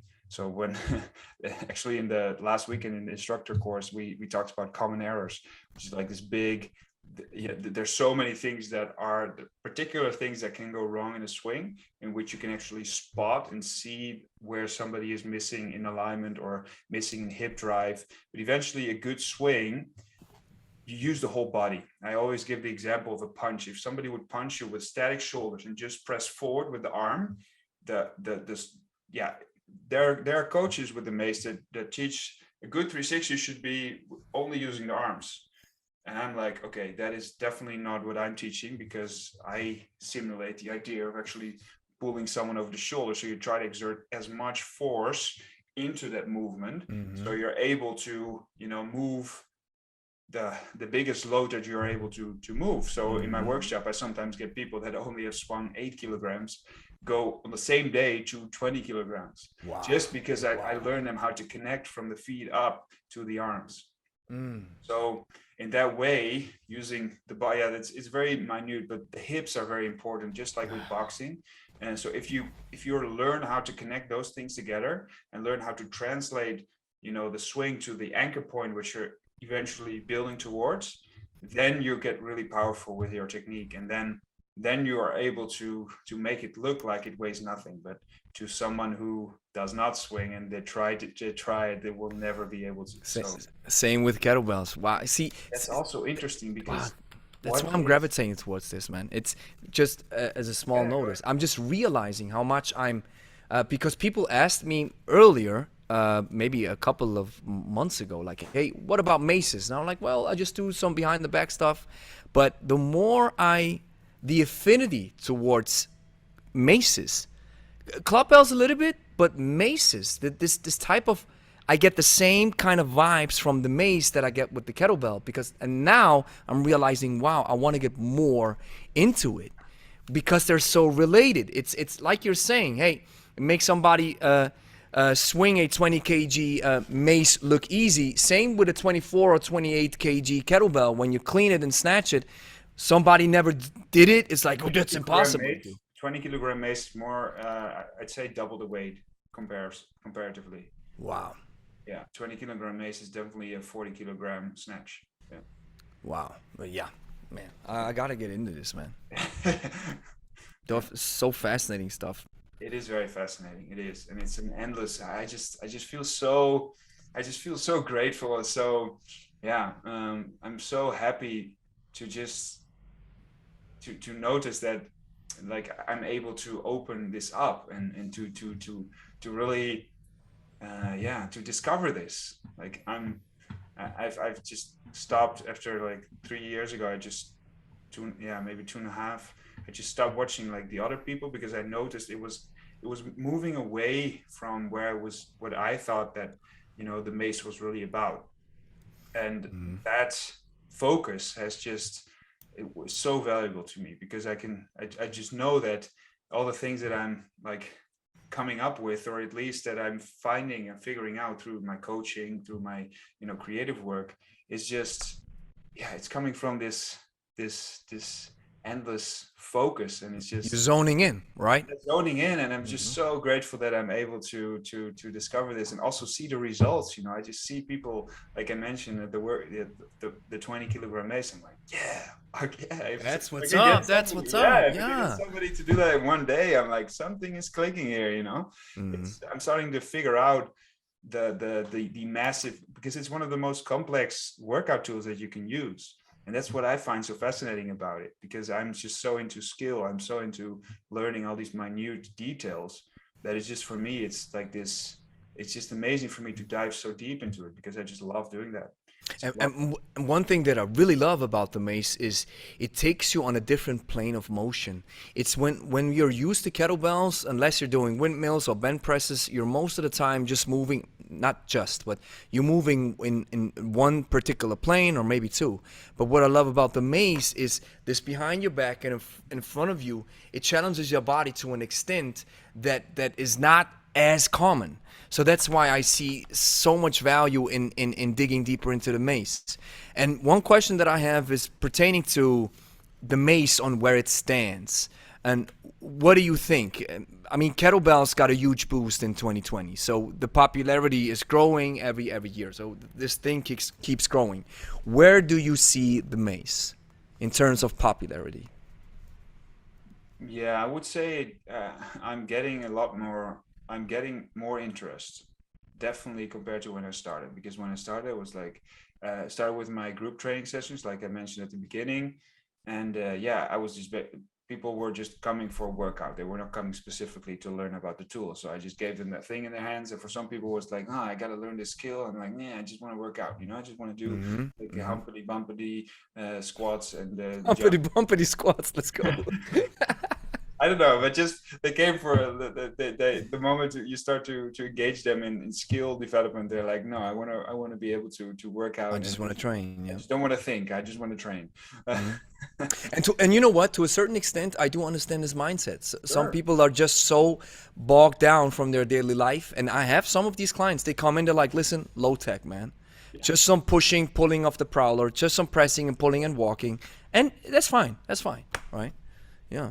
Yeah, there's all like, yeah, for some people, the the skill, like I just need a high skill engagement. So for me, I just go a lot further than Yeah, a me lot of too. people. Me too. I just So, love taking it deeper. yeah. So from a popularity standpoint, you Oh yeah. think So yeah, it's it's coming up, coming. right? It's Yeah, coming it's up. coming. Yeah, it's coming. I'm not sure. You know, it's just not an ideal tool for the gym because it requires quite a lot of space to do, and a lot of safe. Like, Yeah. yeah, people are still like scared of it because you're swinging behind you. Like I noticed that in the gym as well. That the people like oh, okay, Mm, but that maybe that you could say that with a kettlebell as well because exactly. people are used to it now, so they kind of know what the range is when you swing it, and they also know that you're not going to let go of it during the swing, right? Because that is Mm, sometimes a fear of people that they can like, well, if you let it go from here, it just goes away, you know. mm, mm. So it has to do with that as well, but I think it's the ideal outdoor training workout tool inside your home. You can do it as well. It's like, so I think it has a lot more popularity than it had like when I started, and it's getting more popular because right now I've um, yeah I've done many workshops, but I've now got 9 instructors from the first certification. It's like, yeah, if I look back at the first workshop that I gave, I had like trouble getting 5 or 6 people, and there was one from the Netherlands or two from the Netherlands. The other people came from Slovakia and Belgium and like all these different Awesome, countries. man. So Yeah. it's just it's getting out there, and people starting. There's also like I see this thing now that there are also now finally a few people that make custom maces here in Europe, which was like the quad mace from Onnit was like the most special mace you could actually buy as a standard company. And now you have a few more companies that are coming into this realm where they're like, okay, I can actually make some money if I sell maces. And if you get that behind it, then there starts to flow more money into the system, which eventually makes people more interested in getting into it. So we What? really need those. We need Yeah. that. We Yeah. need to get more, marketing around it to promote it more, and that is starting to happen now. So it's Yeah. So it's growing. Awesome. What would be your? Is there even an ideal mace? You mentioned this idea of, hey, using a lighter stick like the bamboo with the stone, and if you could design a mace, what would it look like? yeah, it would look similar to, I think. Yeah, I think I'm gonna do a project with them as well. This one that I saw, which has like a wooden handle, about 4 centimeters thick, about 5 to 6 kilograms to 7 maybe. A handle that is like 110 in centimeters, 110 centimeters. A weight distribution that is kind of like close to the globe. That will be for me perfect because it's like it still gives you that feeling that it's like whew. Yeah. If the handle is too heavy compared to the weight, it kind of starts to feel more like a club bell. So it has to have that, that really the feeling, because otherwise it's like The you super don't get flow. you Yeah. don't get like truly tied to it. I'm actually I don't like the knurling as much anymore on the maces. So that is kind of an idea Ah. that on it started with that. You have like 2 sets of knurling, so one in the middle and one at the end.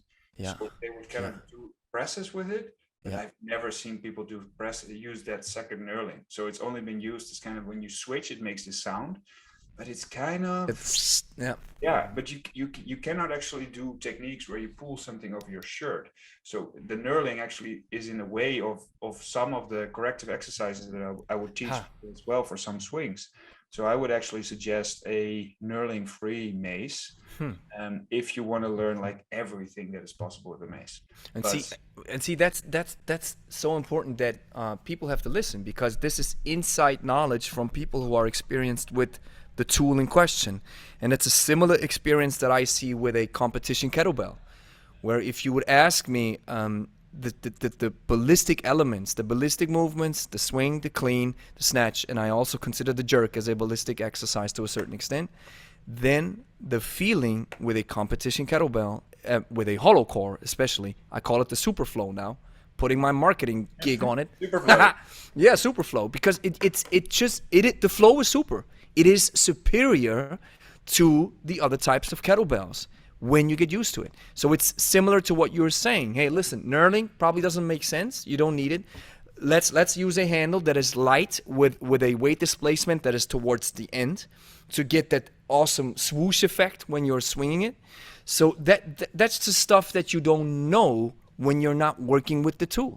And the Right. thing is, and what was really interesting, because you have the influencer or the innovators, and then you have the companies and the mass, the money, and that's always like a balance between those.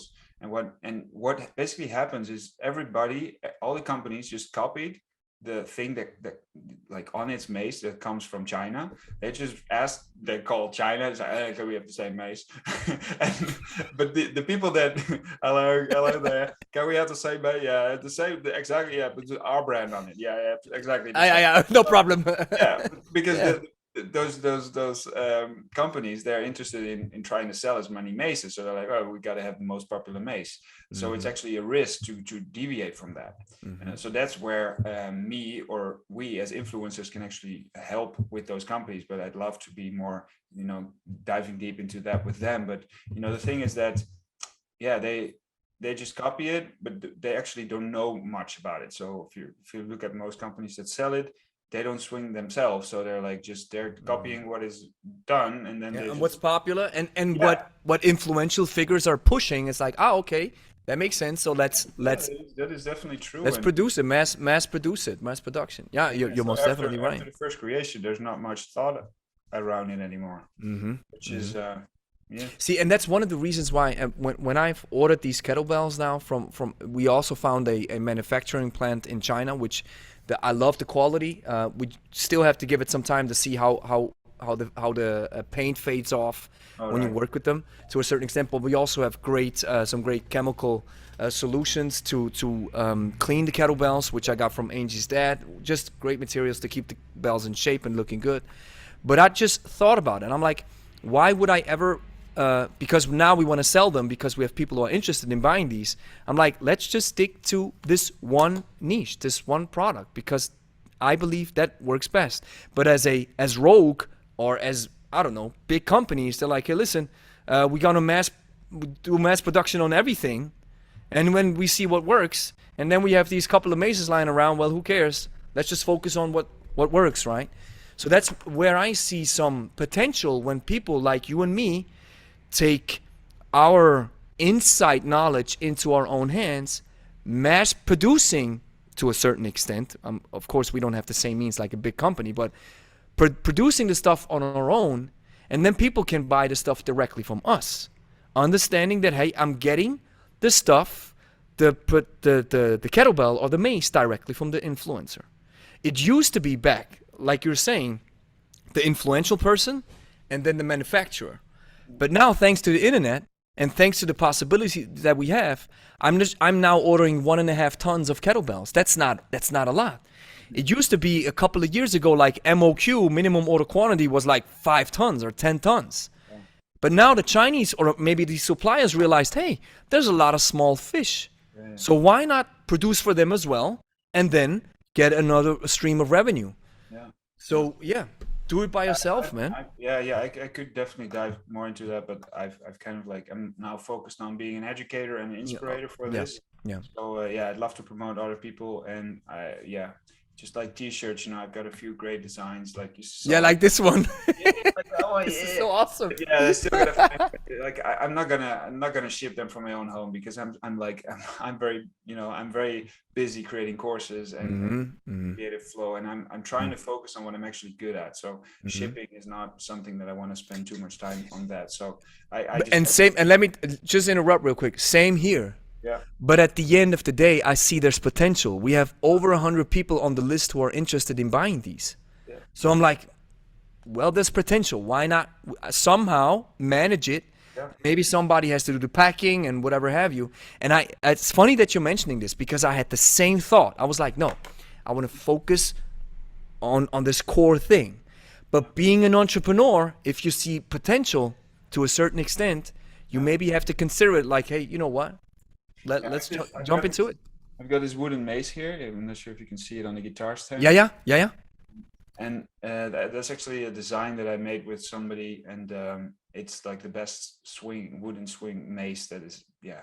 Everybody that swings is like, oh, this is perfectly balanced, and you can train everything with it. But at the time, that's like 3 or 4 years ago. At the time, I was like, it costs a lot to manufacture because wood is actually very expensive. Mm-hmm. And there were a few other people that sold wooden maces, and they made it like the same as the production cost. They sold it for the same as the production cost of making this one. Okay. And I had them laying here in my house, and I was like, and I had to figure out like how to send them to the US. So Yeah, I've done like 10 of them, and then Mhm. I was like, oh no. Yeah, I feel you, man. I This feel is, you. yeah, I just don't have the space for that. And I do understand. But like, maybe a couple of years down the road, no, yeah, since you're sure. growing in popularity, you have to do it. And and let me ask you this. You mentioned other instructors as well, right? So you're like, hey, at a certain point, which I think is an interesting concept, because we talked about being open-minded, right? But you mentioned at a certain point you were zoning in into your own style and your own development Yeah. of your techniques. So, who do you consider as influential now in the Mace space, so to speak? And who do you think is charging and taking the lead to a certain extent? Mm. Hmm. That's a good question. I think Mark Wildman is getting very popular. He's like a you probably know him from his kettlebell work as well. He has started to use the mace a lot as well in the Clubbell. I think he's quite an influential figure through YouTube.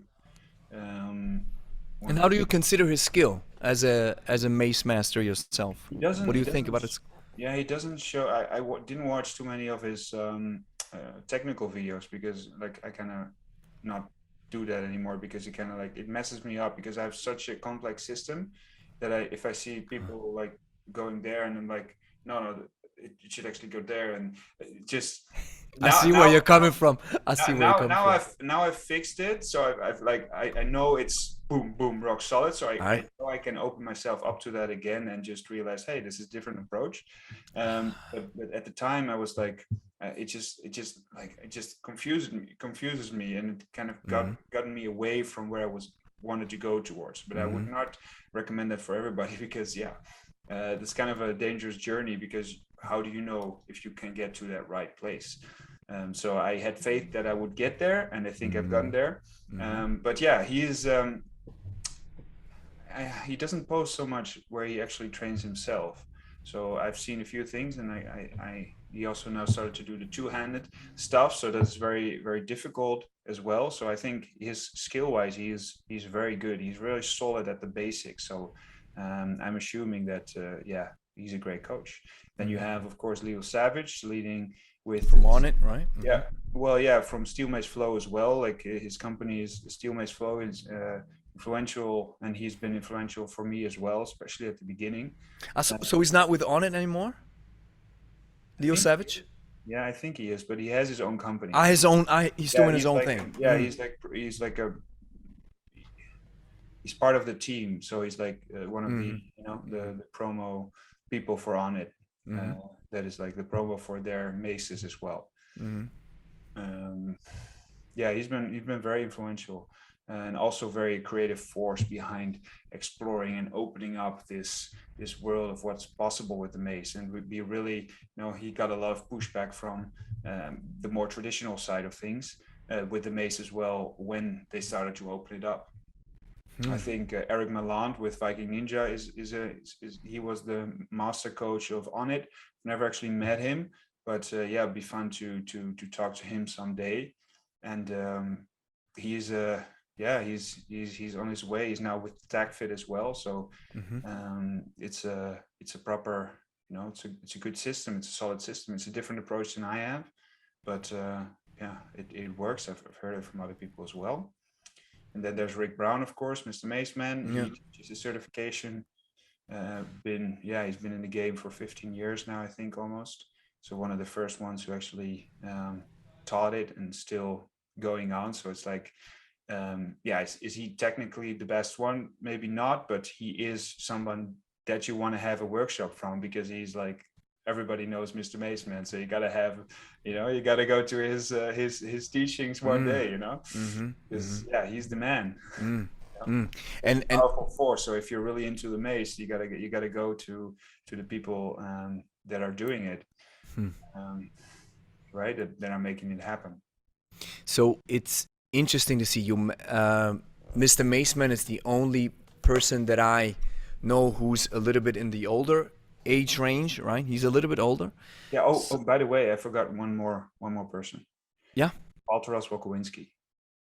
Like I've been to him when I was in Australia back in May. Yeah, he's been to India. He opened up my vision to go to India because of his videos. And he is one of these creative minds that I really like. When we met, like I've got a whole series with him now on YouTube, which I've got a few more videos of that going, but I would highly suggest watching that because like connecting with somebody who is like in the same creative space and zone that is so passionate about it was so cool. It was like everything we talked about was like because it all makes sense, right? Oh, did you know that? Oh my God, yeah, that's it. Oh, you know that this works? Yeah, I know, but and it's just like, and he knows like the connection with the Gadan, the clubs and the Indian clubs and the Clubbell. Awesome. Like, and yeah, he's been very influential. It's just a similar feeling that I've gotten throughout the podcast with these hosts of people, where you have conversations and then you finally get to talk to somebody who's in that same headspace, talking about you with the exercise in mind like you see it, and then you can really dive deep on certain segments of an exercise. I totally get where you're coming from. Yeah. So it's interesting to see. We see that the Mace is growing in popularity, and you're most definitely a driving force behind it. I mean, like I said, I'm also big in the YouTube game back in the day when I started watching YouTube. So that's, for me, was YouTube. Still today, I watch so many videos, and I remember watching you, and that was one of the first exposures that I had to Maces, and I was like, "Ooh, that's interesting to watch." And what is so fascinating to me to know is this whole thing, Mace, kettlebells, which are related to each other, is still young in our hemisphere, right? So there's so many realms to explore. Like I see it in the kettlebell as well, like you see it. So you're kind of a trailblazer, right? Creating your own style, your own system. Like, hey, that's where I am. And I can relate so much to how you're sharing it, because like now I've set my system, and now I can watch that stuff again, right? Because I'm not bothered by it, because I know where I come from now. Yeah, and I know, and also know, like I know that it's built. So like at the beginning, there were sometimes, when I did I did a lot of Friday flows, which is like movements, and sometimes it just like people were like, oh no, I've done this move before, and now you're calling it different. Like there's this thing that we control the movement, and because I created it first, and and it took me a bit of time to really get out of that and to realize, okay, I just forget everything that has been done already and just build something solid where I can move toward what I really feel good about, and create a vocabulary as well to go with that, which is important. It's so important for people to understand. We need to focus on something, because if you focus on something, have a very tight structure and foundation. After going through that tight structure and foundation, you'll also know how to separate the good from the bad. So even if you find something good in another technique or in another system, there is still, you know how to find the gold nuggets from that, and also know that the things that you gotta skip, dismiss, you gotta weigh, because you have this focus. And I think that I've gone to that place where people are like, okay, if I go through, for example, Mace Flow 101, which is one of the online courses, you have this building block from where you can now say, okay, I want to go now into the heavier stuff, or I want to go more into the flow, I want to go through other coaches as well. And you always use that system and foundation to have some kind of a reference point, because otherwise you're just getting all these you're bouncing back and forth, right? Bouncing back and forth, and you're like, oh my God, I don't understand it.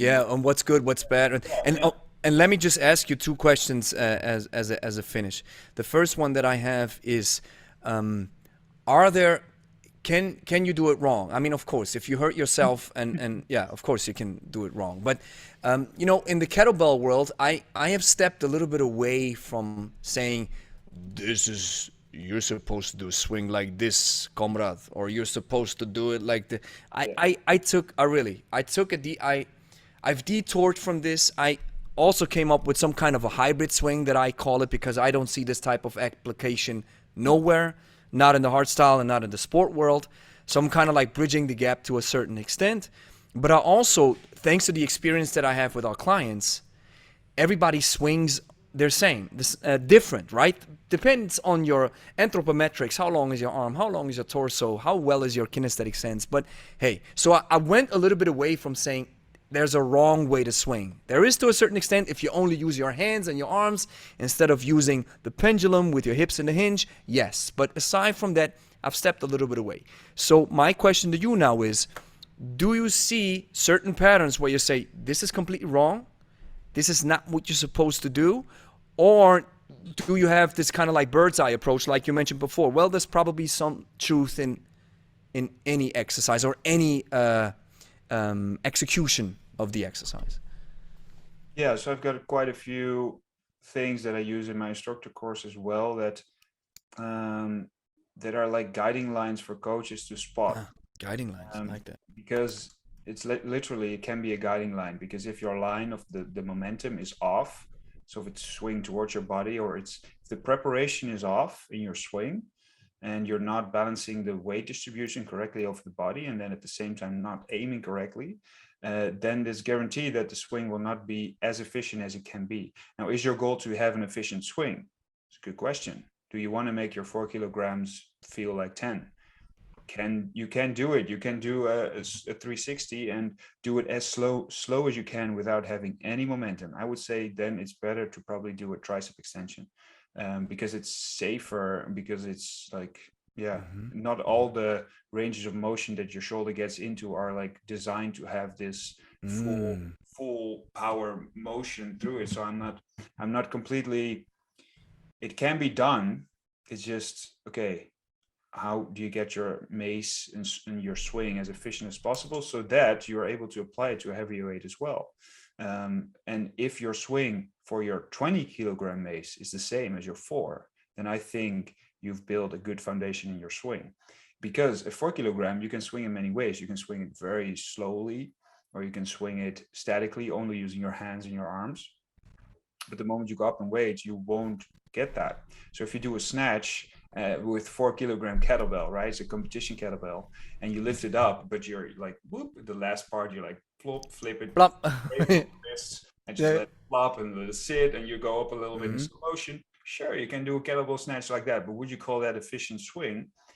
Because if you apply the same thing to a heavier kettlebell, it won't be possible anymore. So yes, there are a few cues that you can look towards, which makes your swing more efficient and which make it in that sense better, because eventually your body starts to know. I always say feeling is understanding. If you start to feel that the swing is good, that's where you should go towards, because then you can just focus on that feeling and go back to it.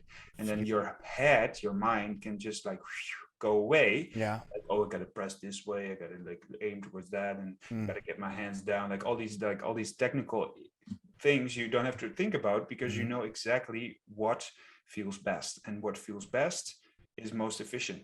So you become one, right? Yeah. The doer and the doing become one. Yeah. Man, feeling is understanding. That's powerful. Awesome. There's definitely a way to get your swing better, and that is by not doing certain things that make it less efficient. So the best swing will then eventually be different for people, but yeah, it will have these metrics if you want it or not. Because if you're not using that, I see so many similarities in the kettlebell world. It's similar with hardstyle and kettle. Thanks to Sean Mosen, I've gotten away from this distinction. This style thing, it's just, hey, listen, man, you want to snatch a 32 kg kettlebell, use the best way possible to get the best feeling out of it. I don't want to battle the weight, right? But like, I love what you say. It's like, hey, If you want to do it, I say the same. It's like, hey, if you want to do it, if you want to make the 32 kg as heavy as possible and stay as tight as possible and don't relax while you're doing it, and after 10 reps you have to put it down because you're dying almost, hey, do it if you want to. And here's the question, are there any benefits out of it? That's the question. Maybe there are, maybe there aren't. Who cares? If you like it, do it. But I'm also on that side, or I tend to gravitate towards the idea of making the exercise more efficient, because in every other realm you see it similarly. Lu Xiaoyun, the Chinese champion from in his weight class in weightlifting, he will never be able to do a snatch if he's not efficient with it. No. So right, so I see similarities here as well between you and me. We tend to get into the same fields, but still, hey, if you want to do it like that, you can. But it's probably a little bit different than what I think gets the best feeling out of it, right? Eventually, that is where I want to guide people. People that don't directly feel how it should feel. I want to get them as fast as possible towards that. And you just need a few cues. And some people need different cues than others, but there's exactly like a spectrum. And if you get them to click, and you get one swing perfect, it'll translate to all the others, because feeling is understanding. Amen. So you master one thing, you master the rest. Amen. And you immediately see it. I see it immediately when it clicks. I'm like, oh, that's it. And I'm like, oh yeah, see, you gotta memorize this. That's it. Then I get all hyped up. Yeah. So my final question, Harbert, would be, your academy, what would be the best course to purchase as a beginner or somebody who wants to get into Mace training? Yeah, so I've got light clubs, heavy clubs, and Maces now. Eventually there will also be kettlebell ones for the juggling as well, or the flipping. I'm not sure about the word juggling, because like we're not juggling with the kettlebell, we're just flipping it. It's like a flow. That's just maybe I'm stepping on some toes here, but yeah, for me it's more it's just like I call flow with the Mace. Like I flip the Mace as well, but I don't do it like all the time. So it's like it's a combination of creating that momentum and then flipping it. And I use the juggling in the same way. So sometimes I swing it over the shoulder and then flip it and then connect it to the swinging over the shoulder is not actually juggling it. So it feels for me that it's more. I'm kind of digressing here, but for the Mace, I now have 2 1-on-1s. So the 1-on-1 is like the basic course, and then you have the next step, which is like a 6, and the 6 is those are on the way for the Gada. Once the podcast is released, I think those will be on the website as well, but I have them for the different tools as well. The light clubs and heavy clubs will be a 6 as well, so it's like the next step. If you are more into the Mace flow, and I think that course is the best because it focuses on a low weight as well.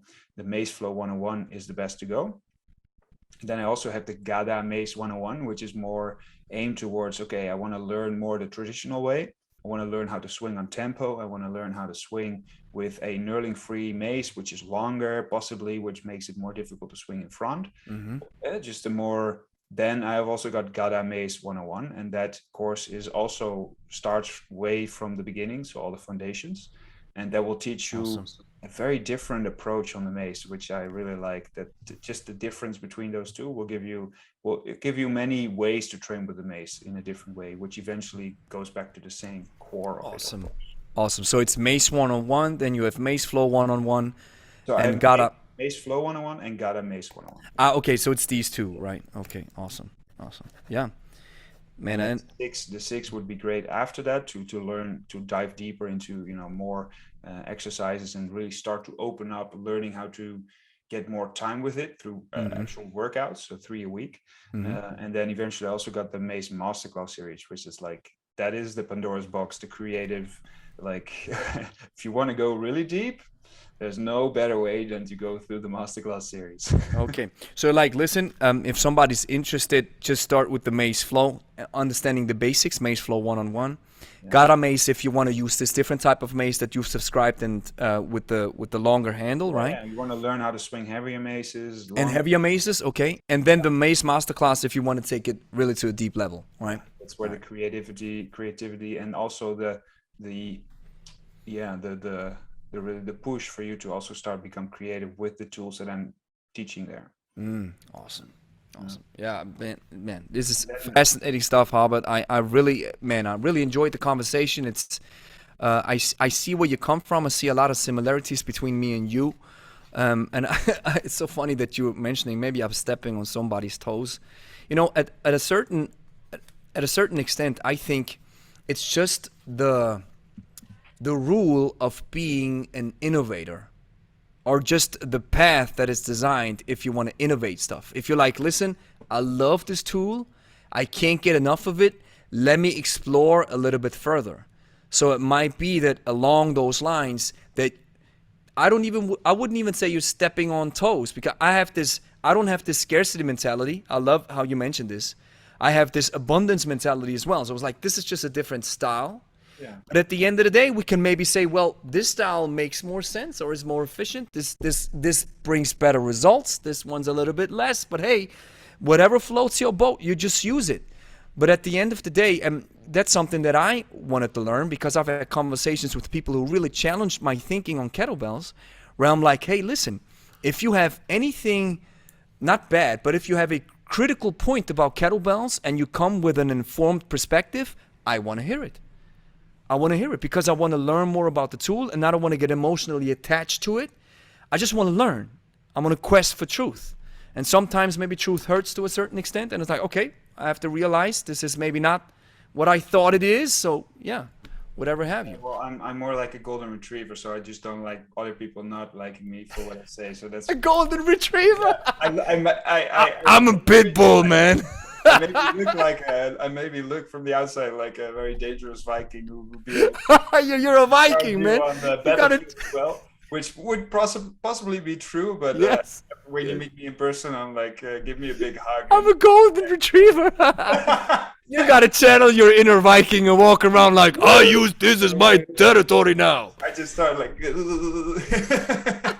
Shaking your tail is like, please hug me. Please don't say anything bad about me. yeah, Yeah, and then but you know what's funny? You know what's funny is when you're just starting out, this is where I felt this most definitely. When people were critical of my stuff when I started out, I was like, oh man, I'm doing so much wrong. And at the same time, I realized, yes, there is error in your approach. That's why people are saying it. But you have to discard and dismiss the negative, abusive approach that is sometimes attached to it. Even though maybe people sometimes take it personal, I think there's some nuggets in there that you have to take and realize, okay, maybe there's error in this, so I got to change. But at the same time, if you've mentioned this with your developmental journey, right? If you reach a point of maturity, you're like, hey, now I'm settled, I understand it. So even there's pushback or maybe negative feedback, I can take what's good and I dismiss what's bad, right? exactly, and yeah, that is what we're here to do, because what do we really know? Nothing. It's What, like who said this? I always mix them up. Aristotle or Plato. The more I know, the less I know, right? It's exactly this, man. yeah, I think that was Aristotle, but Aristotle, right? I might be wrong. I might be wrong Or there. Socrates. Or Socrates? Yeah, It's one of been these a long guys. time since I read those, but Mm. yeah, I wanna finish with one more thing. I'm going on a new trip. Like I'm traveling this winter. I'm going to India again, and I'm taking my professional cameraman with me. So we're taking like a drone. We're taking like cameras, Oof. like big time. But I'm still looking for support, like sponsors. I'm looking for people. Eventually, we're going to make it like a big documentary to like the origin of the mace, like where it comes from, and we're gonna like have, because I've been there many times, I know where to go. We're gonna have like all these different formats of ways of moving, which are like Mm-hmm. very ancient, connected together and create like something very beautiful. But yeah, we're still so that documentary will be online at some point, and you'll be able to purchase it for like a few bucks. And yeah, we're also looking still for sponsors or people who might be able to help us or support us in our journey there. So if there are any listeners that are into this and want to know more about it, because I think it's very valuable and it's going to be very professionally done. So I think there's a lot of potential there. So I just wanted to mention that too. Oh, you after this conversation, you send me an email with the requirements, and I'm gonna take a look at it. Most definitely interested in sponsoring this. Super. Yeah, because I mean the Mace and the kettlebell, they're connected. I like your stuff, and you're a trailblazer, and you're a European ally. So hey, no, I'm on a serious note. I'm seriously interested in sponsoring some of it. Send me an email with the details, and if anybody's listening, yeah, they can reach you through your Instagram or through DutchFlowAcademy.com. I think is it right? Yeah. Yeah, From our research. No, it's something I have been there many times. It's always on my own investment as a way like to grow from it and eventually get more, people drawn towards what I do. But now I'm like, we got a lot of costs, we're buying drones, we're buying extra hard drives. We're flying there, and with two people, it's like, okay, now I cannot really support from my, it's starting to get pretty expensive. But the project is like, it has so much potential because there's so little actual documentation about it, and people don't really know much about it. So it's like, I'm like, oh man, there's so much potential here. Yeah, especially for us Westerners, right? I mean, we don't see the culture back there, and just when I had the conversation with Geronimo Milo, who is I think he's the Pavel in Argentina, right? Yeah. So such a cool dude, and when he shared his research from kettlebells that originated, or at least some of it, this transfer from the market weight into a weight for exercise and training was in the strongman realm in Europe. But I love what he said. He said maybe it originated someplace else as well, but we have no documentation of it. We need just more research. So I'm interested in sponsoring this stuff, man. You just hit me up via email, and I'll see. Appreciate that, man. Yeah, you got to walk around with this then, okay? I'm a But no, I'm interested. This is a path that needs to be explored, most definitely. And I'm going to buy one of your courses. So listeners and watchers, if you're interested in learning more about the Mace, DutchFlowAcademy.com, check out his stuff. And yeah. We got to talk about, because I have a Kettlebell Academy as well with courses. Maybe we can, do some cross-pollination there. I'm definitely interested. A lot of people interested in maces who are interested in kettlebells. We know that they work together. I'm interested, man. Hey, man, it's great to catch up. It's been a lovely conversation. So awesome. I really enjoyed it, Harbert. Thank you so much for your time. I'll let you know when everything is up. It's going to be on our YouTube, the Kettle Knights podcast channel. It's a smaller channel, but who cares? It's all about the people who are interested in learning. But on the Spotify, it gets a little bit bigger. We have more listeners there. I'm going to send you the link of the Spotify or all the Google Podcasts and everything, and the video link once it's up. Cool. Awesome. Harbert, thank you so much for your time, and talk to you soon. We would stay connected. Let's do it, man. Thank you. So here's the next step that you have to do. Like the video, consider subscribing, share it with a friend who's also interested in kettlebells, and then go watch this playlist where you have all the powerful conversations that I have had with the greatest minds in the kettlebell world. If you enjoyed this podcast, you're going to enjoy these other ones as well. So go click on it and watch it right now.